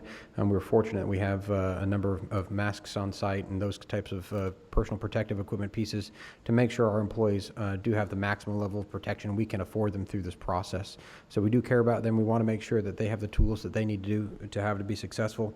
The other key point here is because this is a national issue, unlike a hurricane that we experienced just here in Florida on one coast or the other, every county in the all 50 states are experiencing some level of impact from this, plus a stimulus package that the federal government's looking at for across the country. I have reservations whether or not there's going to be the financial reserves on a federal level to be able to support all of the municipalities like we have, like we see during a hurricane. We know it takes a number of years to come back, and just looking at Hurricane Irma, the level of scrutiny that we received over the pieces of things that were actually covered, any investment money is going to take years to come back with a high degree of scrutiny, and if we're even going to get anything back at all. Thank you. Mr. Zerlag, did you want to finish about what's happening at city buildings and offices? I don't think you got to that. No, I've not yet responded to Council Member Gunter's question. And I'll be happy to do that now. We all want the same thing. Mayor and council, city staff, the community, I think the country. We want to do what we can to contain or mitigate the spread of the coronavirus. That's job one. Job two is that we want to protect our employees and our community from that spread. Job three is to retain economic sustainability. I mean, I think those are, if we had to list the top three things, that's what we need to do. At a local level, we have closed all public lobbies to our buildings. They're all closed now. We have exceptions. If someone has an appointment, they can come in. And we're mindful, in particular, with the area of DCD. I've spoken to the president of the CCCIA, Marty McLean. He advised that he's very happy, as well as his membership, most of them, with the way that we're handling the building permit issues. We're looking at essentially utilizing Skype as opposed to having eyes on a certain element. And I'm not sure when that's going to take effect, but we're also encouraging online permitting when possible. We're very big on that. And I walked through DCD today. My guess is I think over half the employees are already gone today. And that brings me into the second part. Employees that can work from home will work from home. And I just sent out a matrix. Well, I didn't send it out. It was a combination of Business Manager Murphy, I believe, as well as our clerk, Kimberly. And it was in front of me a moment ago, so it still has to be in front of me now. Other page here. Essentially, we have three categories. Those that can work from home, and they will. Those that are a hybrid, which means sometimes they can come in, sometimes they can't. It doesn't have to be 40 hours. As long as these folks are what we call productive remotely. And we'll be gauging that. Right now, we want to send home as many people as we could, and it'll be up to the supervisors to assure that work is still getting done. And then you have field personnel, primarily in the public safety area and public works, where they can't work remotely. They have field jobs. So we're working on that. We also, according to Carrie, and she just indicated, and correct me if I'm wrong, Carrie, we virtually closed all of our programming that we had initially. There's, as was mentioned, we still have the farmers market that we're allowing, and I'd like to get firmer direction on that before we adjourn. We still have, and we have offered a daycare for our employees that have to come to work, and we're following the CDC guidelines for those daycares. Less than a congregate, less than 10 students, continual sanitation. And I think at this point, Carrie, we had, what, six students today? She back there? She's not here. As of 10 o'clock this morning, the number was 6 students. It may increase as time goes on, but I just wanted to advise that we're doing that as well, and unless the council doesn't want us to, essentially. And we need to take a look over time at all of our departments and gauge the level of service that we have against the number of employees required to perform that service. And our objective at this point is not to lay anyone off. I'd like to work on redeployment if possible, because you may have a reduction of service in some departments, but an increase in other departments to fight this virus. So that's where we are. And at this point, if I miss something, I'd like either Ryan or Paul or Lisa Barnes to fill in the blanks as to what we're doing. And if that answers all the questions, I'd like to get a sense of direction on what you spoke about, which would be the farmers market, the boat ramps, the parks being closed, and the golf course. Thank you. Councilmember Gunter. Thank you, Mayor. In addition to those items that he asked to clarify, another topic I think that we need to address today before we adjourn is how are we going to handle public input in our future meetings. I think that this process that we're in the middle of now, in my opinion, will probably get worse before it gets better. And this isn't a 30-day problem, in my opinion. This is something that's probably a 3 to 6 month ordeal that we're going to have to work with. And I commend staff, what they've done up to this point. But as far as public input in our meetings, I know there's some statutory requirements that we have to make sure that we meet. I'm an advocate for public input. I think it's crucial to the success of our community. But with that being said, I think that we have to do our due diligence for our future meetings. Some of the things that I saw tonight that I liked is there was individuals who submitted to the clerk's office, I'm assuming, for public input, and it was read into record. I think that's a great way to move forward. If that doesn't meet our statutory requirements, in my opinion, I think that the council chambers should be, just like the other facilities here at City Hall, they should be closed. So whatever we need to do to make sure that the community can still have input in our future meetings. Like I said, I think either a video, submit a video of whatever they want to comment on, or a written email that's at least 3 minutes long, and it's read in the record. I think that's a great approach. I guess the city attorney will tell me if that meets our statutory requirements.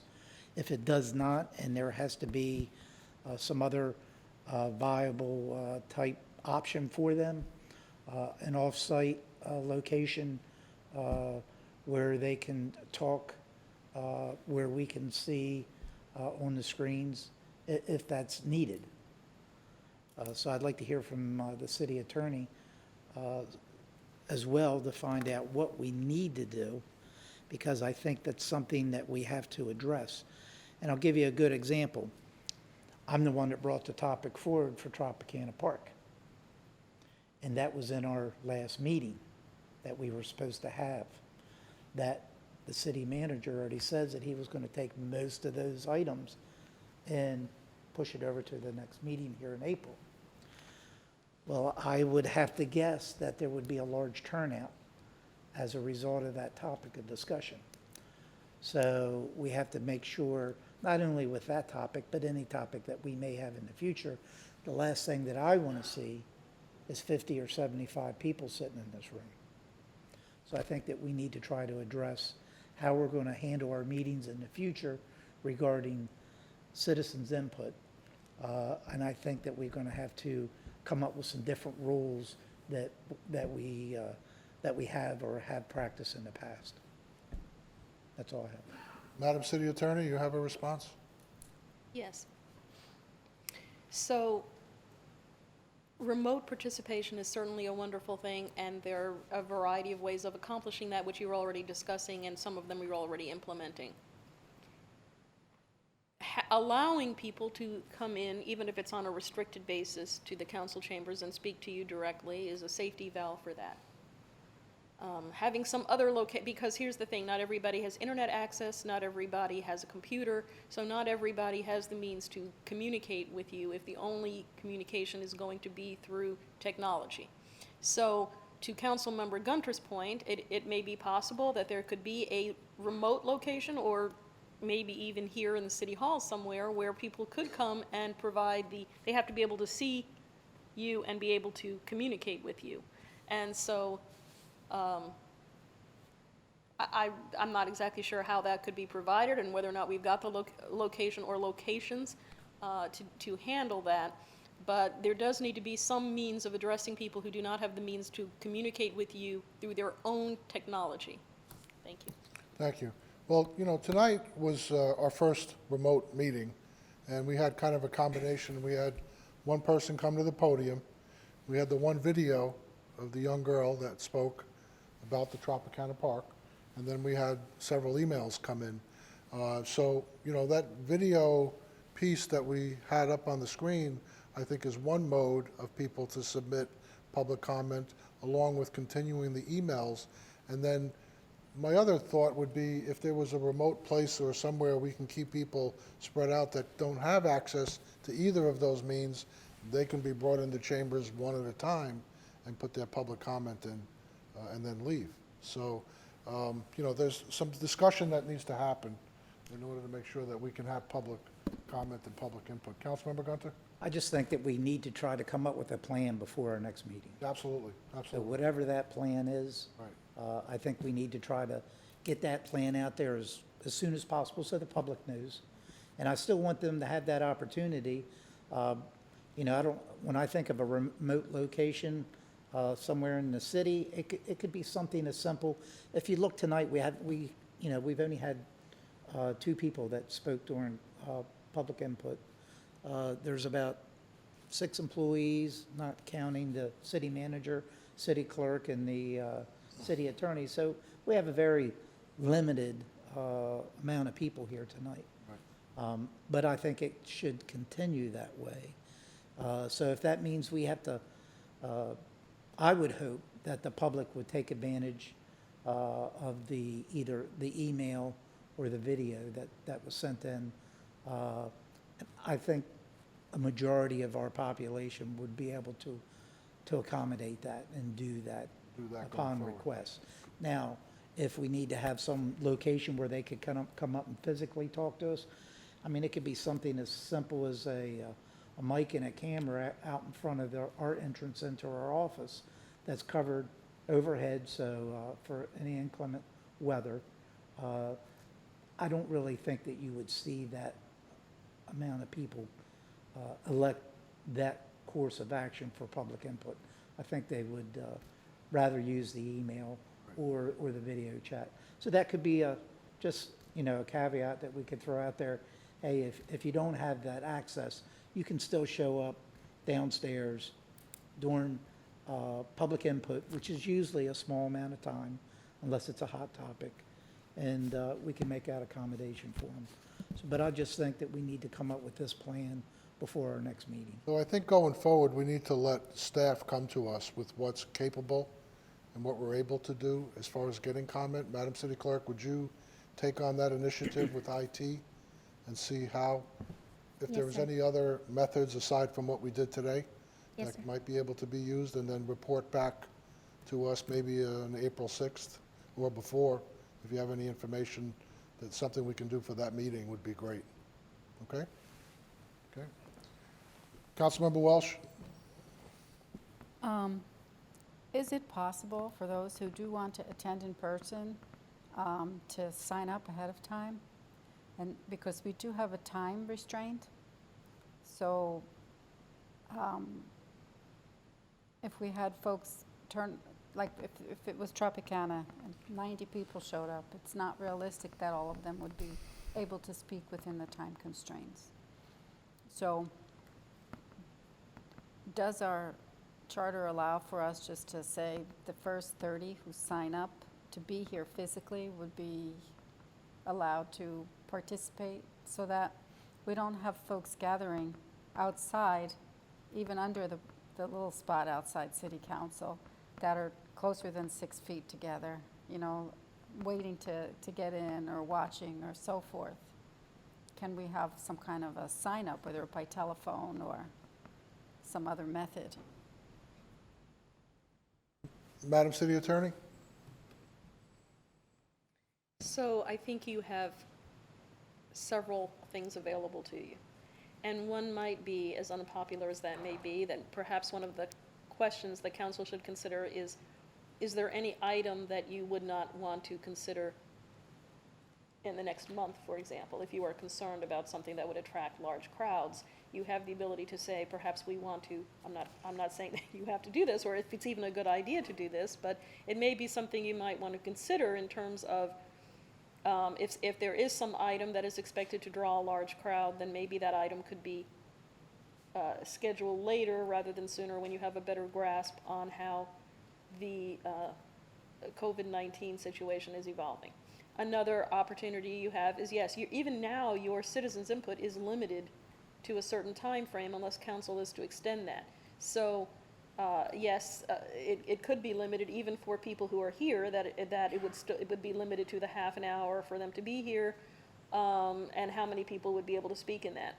I have heard of communities that are doing things like rotating people through, that they have more than one location where they are having people wait, because as you just said, there's not a lot of room in that one location in your breezeway to hold a lot of people, but it's possible that you might have more than one location, and then when you've spoken, you are rotated out and someone else gets rotated into your area.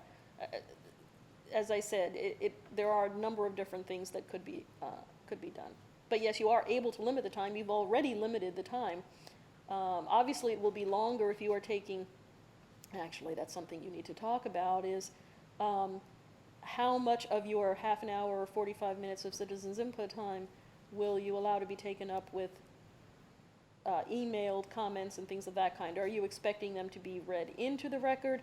If you have a cutoff time ahead of time, that gives you an opportunity to receive those and to review them ahead of time, then you may be able to say, well, because we have that cutoff time, hour, a day, whatever time frame it is that might be set, then you will have an opportunity to review those and consider them before you ever come here, so there may not be any time to have them read into the record the way these were read into the record tonight. That's a question for council. Obviously, how much of your time do you want to take reading them into the record if you decide to do that, because you still are going to have potentially people that will show up physically here and want to provide their input as well. Thank you. The clerk's going to be working on some alternatives, and we'll get that before the April 6th meeting, I assume. Deputy Chief Barnes, got a question for you. If we did close playgrounds, city parks, and the golf course, how would we be able to police that? In other words, do you see a way that we could do something there? Well, the way I was trying to envision it in my head as you brought it up, we can have people patrolling that area. Where it could get tricky is issuing trespass warnings if people tell us they're not going to leave. Okay. And so I need a legal opinion, because it's public property, how to do that. Can it be for a short period of time? I mean, I don't think that we want to trespass people forever. So I need a little bit of a legal input, but if we have to, we can. Madam City Attorney, what would be the recourse if we closed the parks, the playgrounds, and the golf course, as far as people not adhering to the city's decision to close those facilities? What would the CCPD need to be able to enforce that? The first thing I'm thinking is trespass, because we already close facilities. It's just that we're not closing them as much as we're closing them now. There are hours when the golf course is closed. There are hours when parks are closed, at least as far as I know. So we already have times when facilities are closed and people are not supposed to come into them when they are closed. So we'd be happy to work with the police department and the parks department to talk about how it is that can be enforced. I'm also wondering, and So there is, what you're saying, there is a way. well, I mean, I'm assuming we're enforcing it now. I'm assuming that people cannot just trespass into Sunsplash when it is closed, and if they're found there, that there is no enforcement mechanism. So I believe there is, and we'll be happy to explore that. I'm also wondering whether the park rangers could not be deployed, if we really don't have the ability to more physically close them off, whether they couldn't be on a more frequent patrol, for example. That's me wondering, that's not me answering. Thank you. Thank you, Deputy Chief Barnes, and thanks for filling in for Chief Newland, who's out on vacation, so appreciate you being here. No problem. Thank you. Is there anybody that would entertain or like to make a motion? Because I feel strongly that we should close those facilities. Is there anybody interested in entertaining a motion to close the parks, the playgrounds, and the golf course? Mayor, I'd make that motion. I'll second it. Okay. I think we should close the parks. I think we should close the golf course Playgrounds? and any of the playgrounds, which are typically in the parks.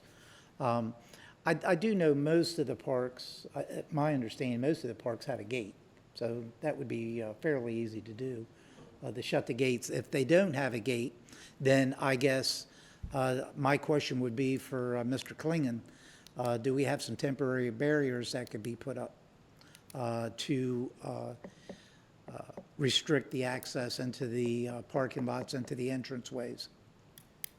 First of all, Carrie Runyon again, there's only 3 park facilities that we can close. One is the Cape Coral Sports Complex, which is already closed for the health department. The second one is 4 Mile Cove, and we can close it. We have one gate that goes across, and that's the monuments and everything that are down there. And then the only thing we can do at Jim Jeffers is just close the fields, but the park is open. The rest of them are all open all the way around, so people can walk in from neighborhoods and everything. So it's very difficult to close a park facility down. I have logs that I've had my park rangers as well as my athletic staff from 7 a.m. in the morning till 10 p.m. at night. We've been doing logs since Wednesday on numbers of people in the parks. And I can get some more information and send that to you if you need that.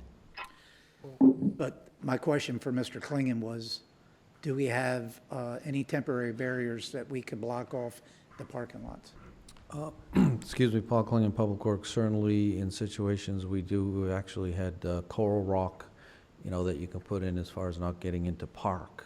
But certainly if the entire park has access for just to walk through, then you'd have to get temporary construction fencing. And I'm sure we'll put some temporary signs up if this motion passes. There's some easy temporary ways to keep vehicles from possibly getting by.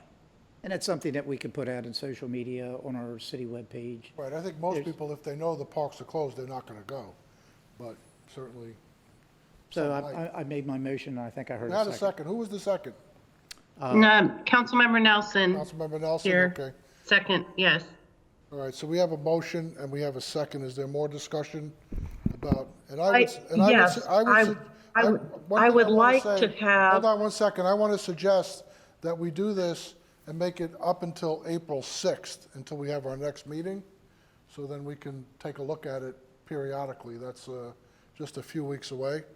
And then we can get some of the log numbers that Kerry has, and then at that time decide if we continue it or if we scale it back a little bit. That'll give us a better idea of where we're at. Motion maker, are you okay with that? Yeah, I'm fine with that, and that it'll go into effect immediately. Immediately, okay. Is the motion maker okay with that up to the 6th of, Second, yes, I'm good with that. okay. Okay, any other discussion on that? Madam City Clerk, call the roll. No, Mr. Mayor, I've got Okay. something to say. I'm I've been sorry. on for a while. It's Jessica. Hi, go ahead, you got the Okay. floor. Thank you. I just thought of something as we're talking about this. We absolutely do need to shut down the playground, but a lot of them are fenced, and I'm wondering if we could put a padlock on the actual fence around the playground, because to me, that's the biggest issue, is the playground where the kids are densely populated, not necessarily the walking trails. So just a suggestion to staff to lock the actual fences that go around the playgrounds. And I definitely think that we should shut down the golf course and the boat ramps. And I think we should keep open the farmer's market. I know we're not there yet, but I just wanted to give my input while I have the floor. Thank you. Thank you. Do we have an answer to closing the playgrounds by padlock?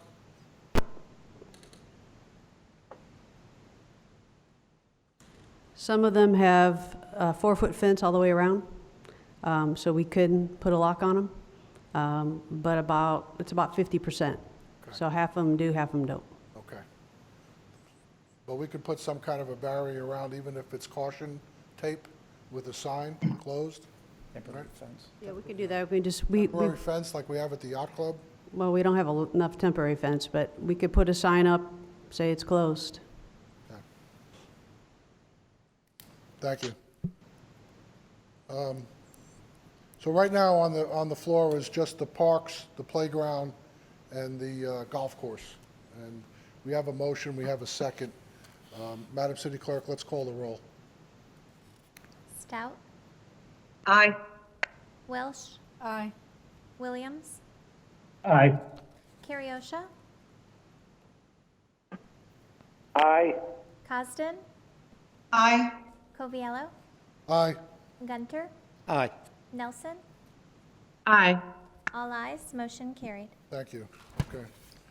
All right.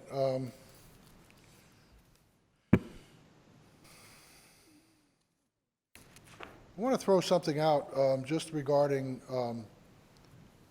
I know we're going to limit staff, Mr. Zerlag, as far as what's going to be here and what's needed, and we're still going to provide our citizens essential services, and happy to hear that the permitting department is going to be by appointment. They're going to do a lot of stuff via Skype or online. Even some inspections can be done that way, and that's all well and good. But are there employees that need to just not be here?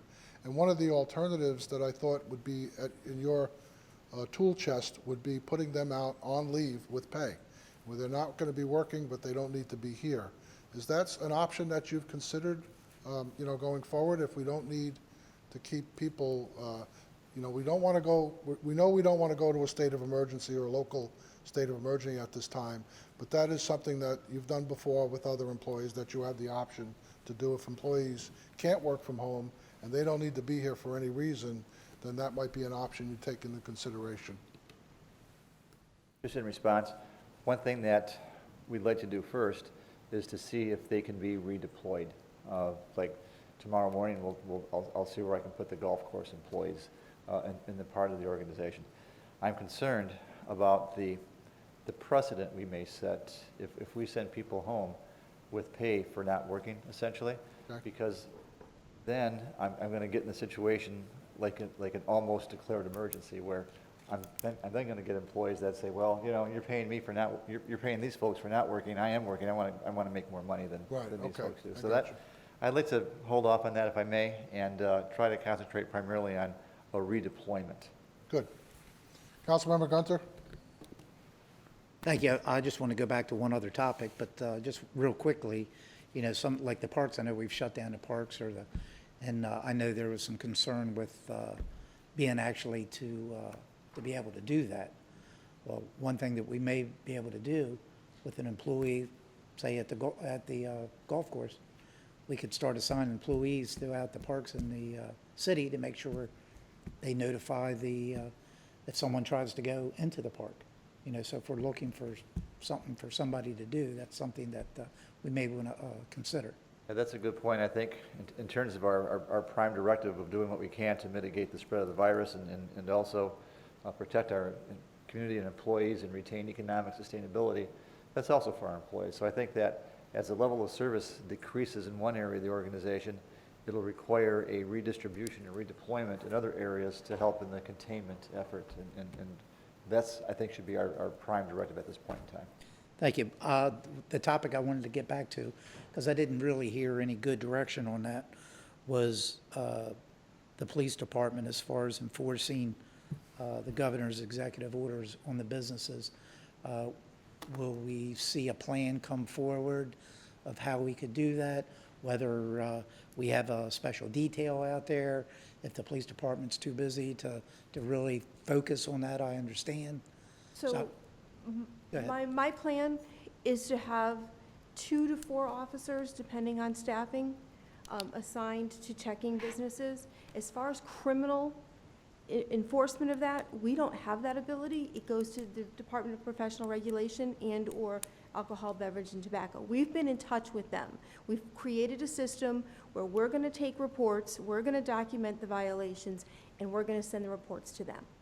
They're good with that. They're also going to be doing spot checks throughout the county, checking on businesses. Right, but so we are in touch with them. They handle the licensing aspect. Correct. So to me, if I was a business, I'm more concerned with that license than a minor fine for being open. So our objective is to get compliance through education first. Okay, thank you. If that doesn't work, then we'll work with ABT and DPPR. Thank you. Councilmember Cosden? Thank you. I'd also like to get back to a topic that we touched on before, and that was the suggestion from the Chamber of Commerce to temporarily waive our sign code. And I think that's a good idea. And I wanted to see if that's something staff or city manager can do without us in the next couple of weeks, or do we need to bring that forward at the April 6th meeting? And if so, I'd like to get a second to work on that.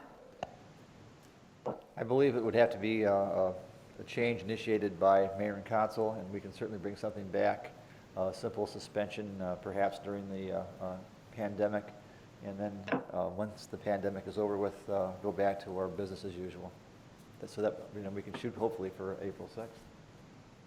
Okay, so I'll go ahead and ask for a second to work on that with staff. Here, I'll second your motion. Thank you. What was the motion was to do it now? Or to do it on the April 6th? To bring something forward on the 6th. I'll work with staff and have something back on April 6th. Madam City Attorney, in the meantime, could we do something about that tonight so they can be allowed to go back to two signs, or is there anything we can do until they work on that? Because I'm sure they're looking for it now, you know. Well, what I heard was that the chamber was asking for some special consideration for restaurants, food service businesses, to notify people that they're open for takeout and for carryout, even if they don't normally have those services. So, If I remember correctly. I think what could be done is to suggest to staff that right now, up until April 6th, if that's what the council's pleasure is, that right now staff prioritize other code violations over the issue of the sign code, especially for restaurants that are communicating their services to members of the public. But if you're limiting it to that, that's not the same thing as suspending your sign code. Right.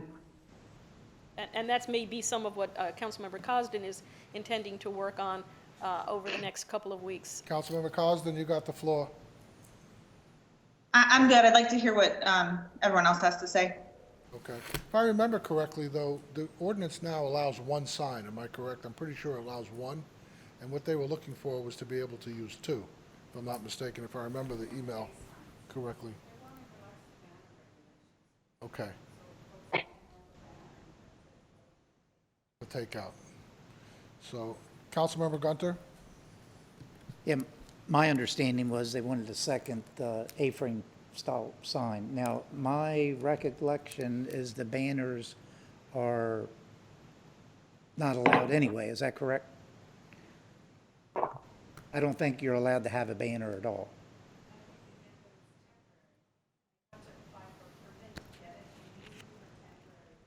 Okay. Well, I'm sure Councilmember Cosden will bring that back by the 6th. The only thing that I would ask is that you're specific on exactly what you're allowing. If you're going to allow a banner, how many banners? If you're going to allow a A-frame sign, how many? Just don't have it open-ended, because you know exactly what's going to happen if you're not extremely specific. So I don't mind relaxing the ordinance, but I wouldn't want to leave it completely open either. Thank you. Thank you. So, Councilmember Cosden? I'm good. I have my second, and I'll start working with staff. And I like the city attorney's suggestion to ask staff to prioritize other issues over signs for the next 2 weeks. Thank you. In the meantime, though, I would like to ask if we can have code relax the ordinance a little bit and allow two signs, either one A-frame and one banner, or two A-frames or two banners. In other words, give them an opportunity to get that up and running quickly, since they're all scrambling to do takeout now, and they're certainly going to want to get that out to the public sooner rather than later. Not sure what the ordinance says or reads, but I think if we can come forward and at least approve that until April 6th, it gives them some leverage to be able to do something. Madam City Attorney. I think that is in a way what Councilmember Cosden was just alluding to, that between now and April 6th, council would be suggesting to staff or directing staff to prioritize other items in code enforcement rather than the sign requirements for the local restaurants. And although they should be aware that this is during the period between now and April 6th, and if somebody goes out there and is putting up two banners and it turns out they're only going to allow one banner, then that'll be a situation where they would end up having to take it down. But I do think that what you're describing is a temporary relaxation until April 6th, where staff will prioritize other code and sign issues rather than notification of takeout and carryout service by restaurants. Exactly. Couldn't have said it better myself. Councilmember Welsh, then I'll. Councilmember Cosden, you got a motion and we have a second to kind of relax the sign until April 6th, at which time you'll work on resolution, was it? Yes. Okay. You have any other Thank you. comments? All right, so we, I was going to mention that. Vince. I was gonna mention that. you want to add something, Mr. Zerlag? Yes, thank you. We did something similar on 47th Terrace with the furniture zone. There were a slew of regulations that were taking more time than we thought, and so we allowed furniture to be placed in the furniture zone before the regulations were even promulgated. And so we have experience doing that. We'll be happy to make that happen as well. Okay, great. Pardon me? Banners too? Okay, I forgot about the banners. Just recall the furniture zone. We have experience twice. Okay, thank you. So we have a motion, right, in a second. We need to call the roll, Madam City Clerk? So I have a second for Councilmember Cosden to be able to work on the resolution. Okay. Then I have a motion from Councilmember Cosden to temporarily relax the sign code and prioritize other code violations. I did not recall a second. Someone want? I'll second that. Okay, Councilmember Nelson gives you the second. All right. let's- I think that was out. And the Oh, time Councilmember frame, Stout? Okay. if I may add, the time frame is effective immediately up until April 6th. April 6th, thank you. Councilmember Gunter? Since Vince had come in, would you like to elaborate any on this topic we're having? And are you okay with what we're talking about?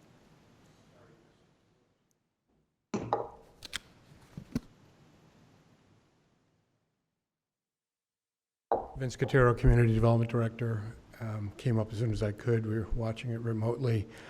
As I was telling Dolores and Mr. Zerlag, now, we did this for 47 Terrace during the life of the streetscape program, where we allowed banners to be held up stating that businesses were still open. So this is a similar situation.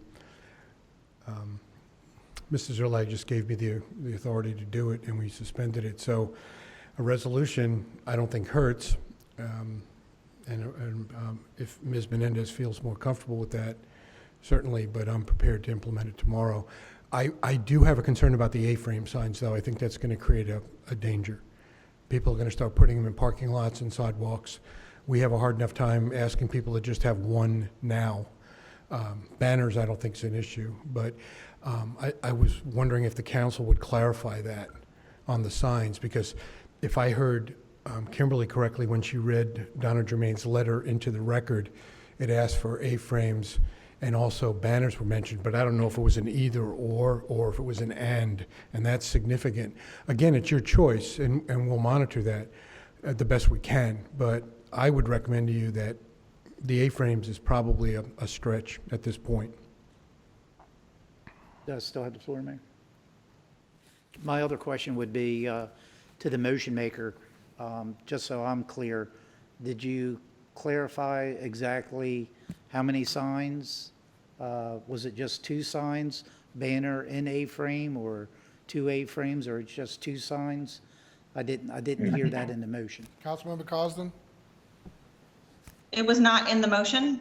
I believe the real resolution will come in 2 weeks. Right now, we're just saying ease up restrictions, and anything that's non-conforming or out of line will be removed on April 6th when we make our formal resolution.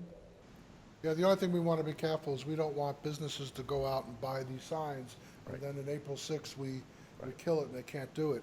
That's why I had suggested that we maybe say they're allowed 2 signs, either 2 A-frames, 2 banners, or 1 of each. And that's what they're allowed. A lot of the businesses down on 47 Terrace have entrances in both the front and the back. And I believe what we have on the books right now is they're allowed 1 sign. So if they're doing takeout, they're not able to show that on both sides of the business. So I would say that we adjust the motion to say we allow them 2 signs between now and April 6th till we can come up with a formal resolution and let those 2 signs be whatever they'd like it to be. Okay, I'll change my motion. That's fine. And I agree. Okay, you good? I'm good. So we're going to add in, Madam City Clerk, in the motion that temporarily until April 6th, businesses will be allowed, and we'll relax the resolution with code enforcement.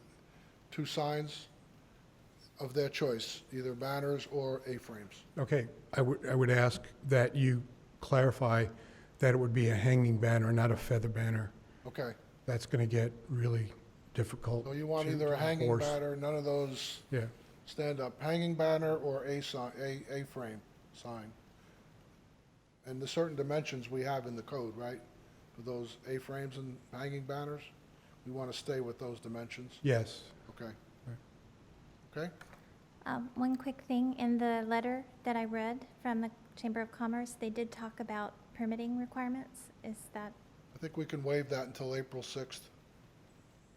Permitting requirements, permitting requirements and permitting fees? so they can act quickly. Councilmember Can the Cosden? city manager order that, Mr. Mayor? Councilmember Cosden, I'm sorry? I was just asking if that needed to be part of our action, or if that is something that the city manager can do, can order. Well, we've got a motion and we have a second on it, and we're just trying to define the actual motion. Yeah, this is why I wanted to wait until April 6th. I feel like I need to work with staff and Can you work out these. Okay, let's ask, Mr. Zerlak, can you direct staff to relax that and allow those signs and do that, or do we need that motion to get voted on? Well, on the 47th Terrace Furniture Zone, we didn't get any permits. We just allowed it to happen until we had regulations. I think we could do the same thing here. Same thing with the signs? Okay. All right, so we're going to say that we're going to allow the signage, we're going to relax the code enforcement for the next few weeks till we get till April 6th, at which time Councilmember Cosden will come back with something more concrete going forward. We have that motion, we have a second. Madam City Clerk, you understand the motion? Yes, sir. Okay, let's call the roll. Stout? Aye. I apologize. Stout? Aye. That was an aye. Welsh? Aye. Williams? Carriosha? Aye. Cosden? Aye. Coviello? Aye. Gunter? Aye. Nelson? Aye. Williams? Councilmember Williams, are you there? I believe Councilmember Williams left. Okay, 7 ayes, motion carried. thank you. Okay. Is there any other items that Councilmember Nelson, you got, Councilmember Nelson? Okay, no.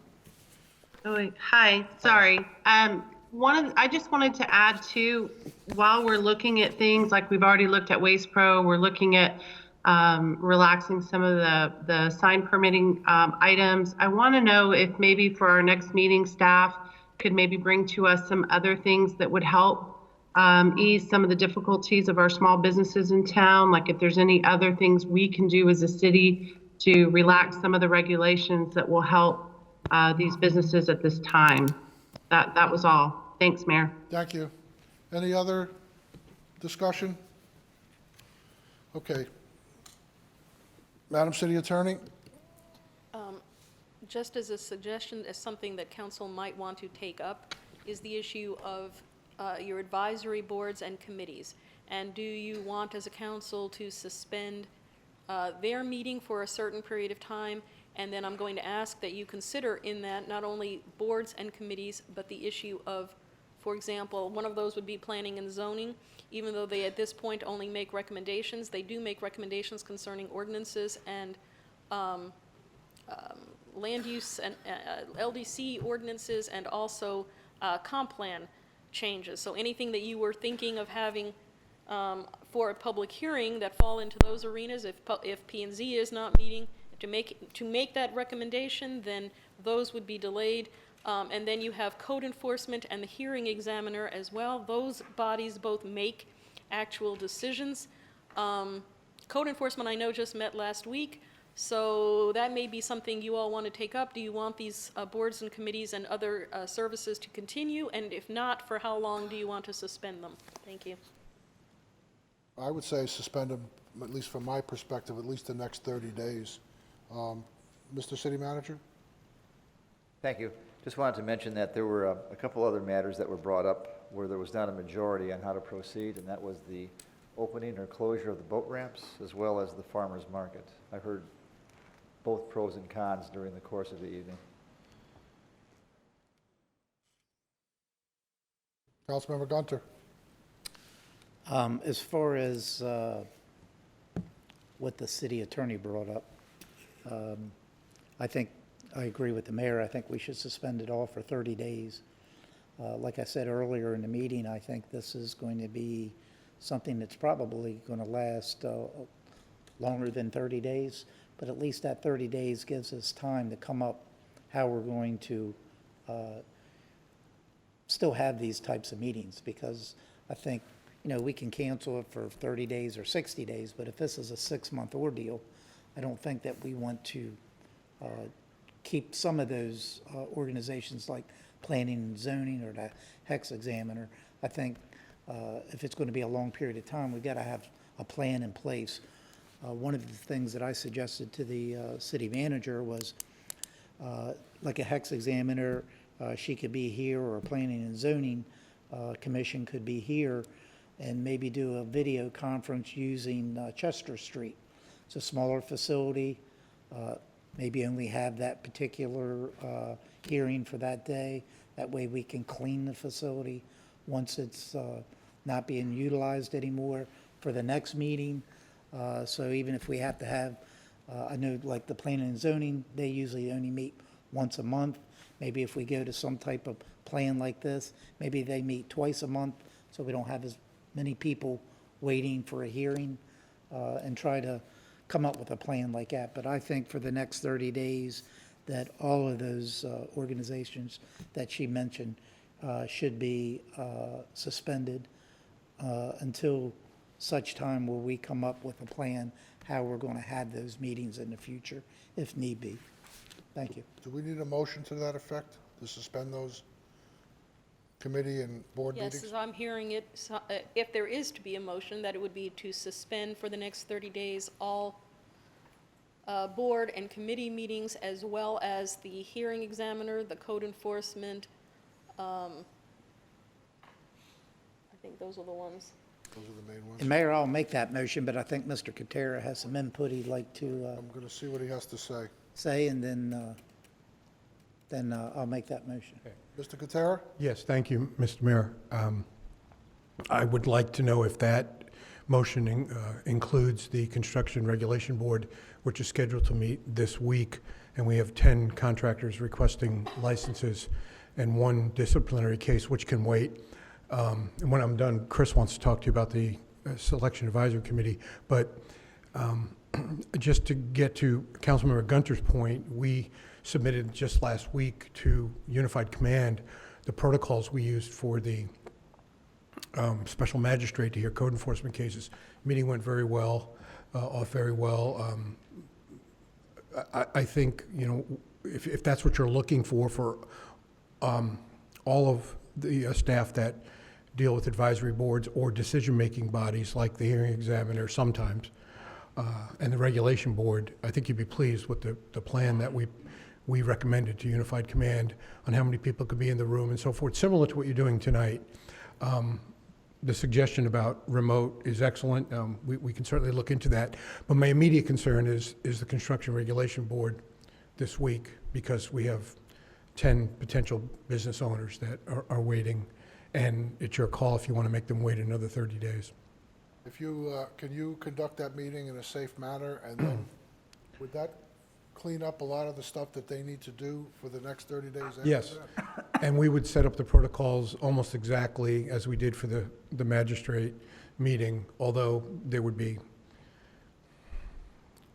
more people sitting at the dais than there is right now, but we'll figure something out. Maybe we can have some people participate remotely. Some down here. So, or separate where they sit. We can certainly get creative and do that, yeah. Councilmember Welsh? How many boards or advisory committees would meet between now and April 6th? Is it just the construction board, or? If you'll give me just a moment, I can get that answer for you. Okay, because my thought is if it's already been considered to follow the CDC guidelines and we're preparing for that, if there aren't any meeting or just very few, that maybe we wait until the 6th Till the and April see how 6th meeting? things develop. If I may, on March 25th at 6 p.m. is the Construction Regulation Board, and we have 7 confirmed members to attend. That is the quorum. On April 1st, we have the Planning and Zoning Commission that has three ordinances advertised in the newspaper. We have not proceeded on attempting to reach a quorum yet. And that's all I see right now up until the April 6th meeting. So there would be two. Then, Mr. Kutera, with the planning and zoning, having those 3 hearings, approximate how many people would attend that, and how would you follow the CDC guidelines to have the meeting? It's hard to tell how many people would attend because I haven't looked recently at what's on the agenda. Usually if it's something where a lot of people don't come, it's the applicant and their consultant. But if there's neighborhood concerns, you could get anywhere from 10 to 30 people in the room. What we would do is go hearing by hearing, and we would not let all 30 people in the room. We would have people come in and comment. The problem that we would run into is we don't want people necessarily all congregating next to each other in the hallway or out here watching it on TV. So the backup plan we had was to spread people out down the stairwell and so forth, and then we would, for the magistrate meeting, and then we would go and get those individuals and say, your hearing's up and so forth. That meeting wasn't well attended, even though we have a lot of items on the agenda, because most of them are staff reporting on cases to the magistrate. Planning Commission is a little different because you have applicants and their consultants, same with the HEX meeting. Worst case scenario, we would just rotate those hearings back into the queue. I believe you mentioned earlier, council member, about bringing items forward that weren't on the 16th agenda.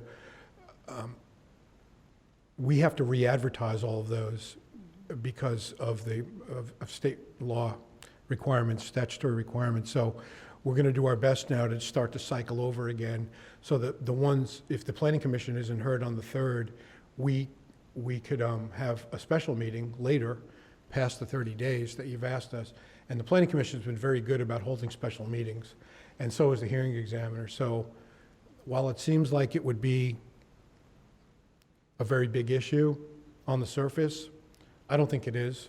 People have been very cooperative that we've talked to with site plan review, building permit review, and applications. So we could have those meetings later in April and hold special meetings. The only reason why I brought up the construction board was because of the comment that was made earlier by Councilmember Nelson. You know, we're trying to be as business friendly as we can, and we had 10 people waiting for licenses. So that concerned me, that meeting, which I believe is Wednesday. Okay, thank you. Would the motion maker want to maybe just take that meeting out of the motion and let them continue? Or both the meetings out, because that's all that's taken place, and then revisit it again? Take those 2 meetings out, and then, you know, like the advisory, like the budget review and the, Are any of those committees meeting? Madam yeah, City budget Clerk? review, you have the golf course advisory board, any of the advisory boards, I think that we could suspend those for sure. And those, okay. The motion on the floor is for 30 days. The question was until April 6th. Well, we're talking about allowing those 2 meetings to go forward, the Construction Advisory Board and the, what was the Planning Commission or the Magistrate? What were the 2 meetings that you needed? Magistrate was canceled for this week, so she would be on schedule past the 30 days. Planning Commission, I believe, is the first, Kimberly? April 1st. Yeah, so would that be the second one you mentioned? Yes. Is there, Mr. Mayor, if I may, any other advisory board meetings between now and April 6th? No, sir. All right, then I think that I would withdraw my motion, and let's let these 2 meetings, since you feel that they could be implemented in a safe manner, and then we readdress this topic on April 6th. April 6th, absolutely. Okay. So we withdrew that motion, Madam City Clerk, okay? Do I need the second person to withdraw their second? No, okay, thank you. All right, any other areas? Mr. Zerlag, you asked about the boat ramps and the market. I think the market was talked about.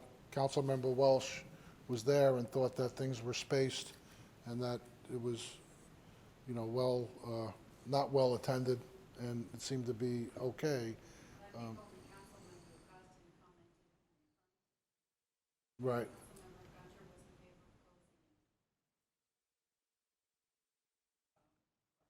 Okay. I see it almost as similar to like Publix. You know, they're selling produce. I think as long as we're not selling arts and crafts, I would say okay to keeping it open. Anybody else want to chime in on that? I know Councilmember Williams left us.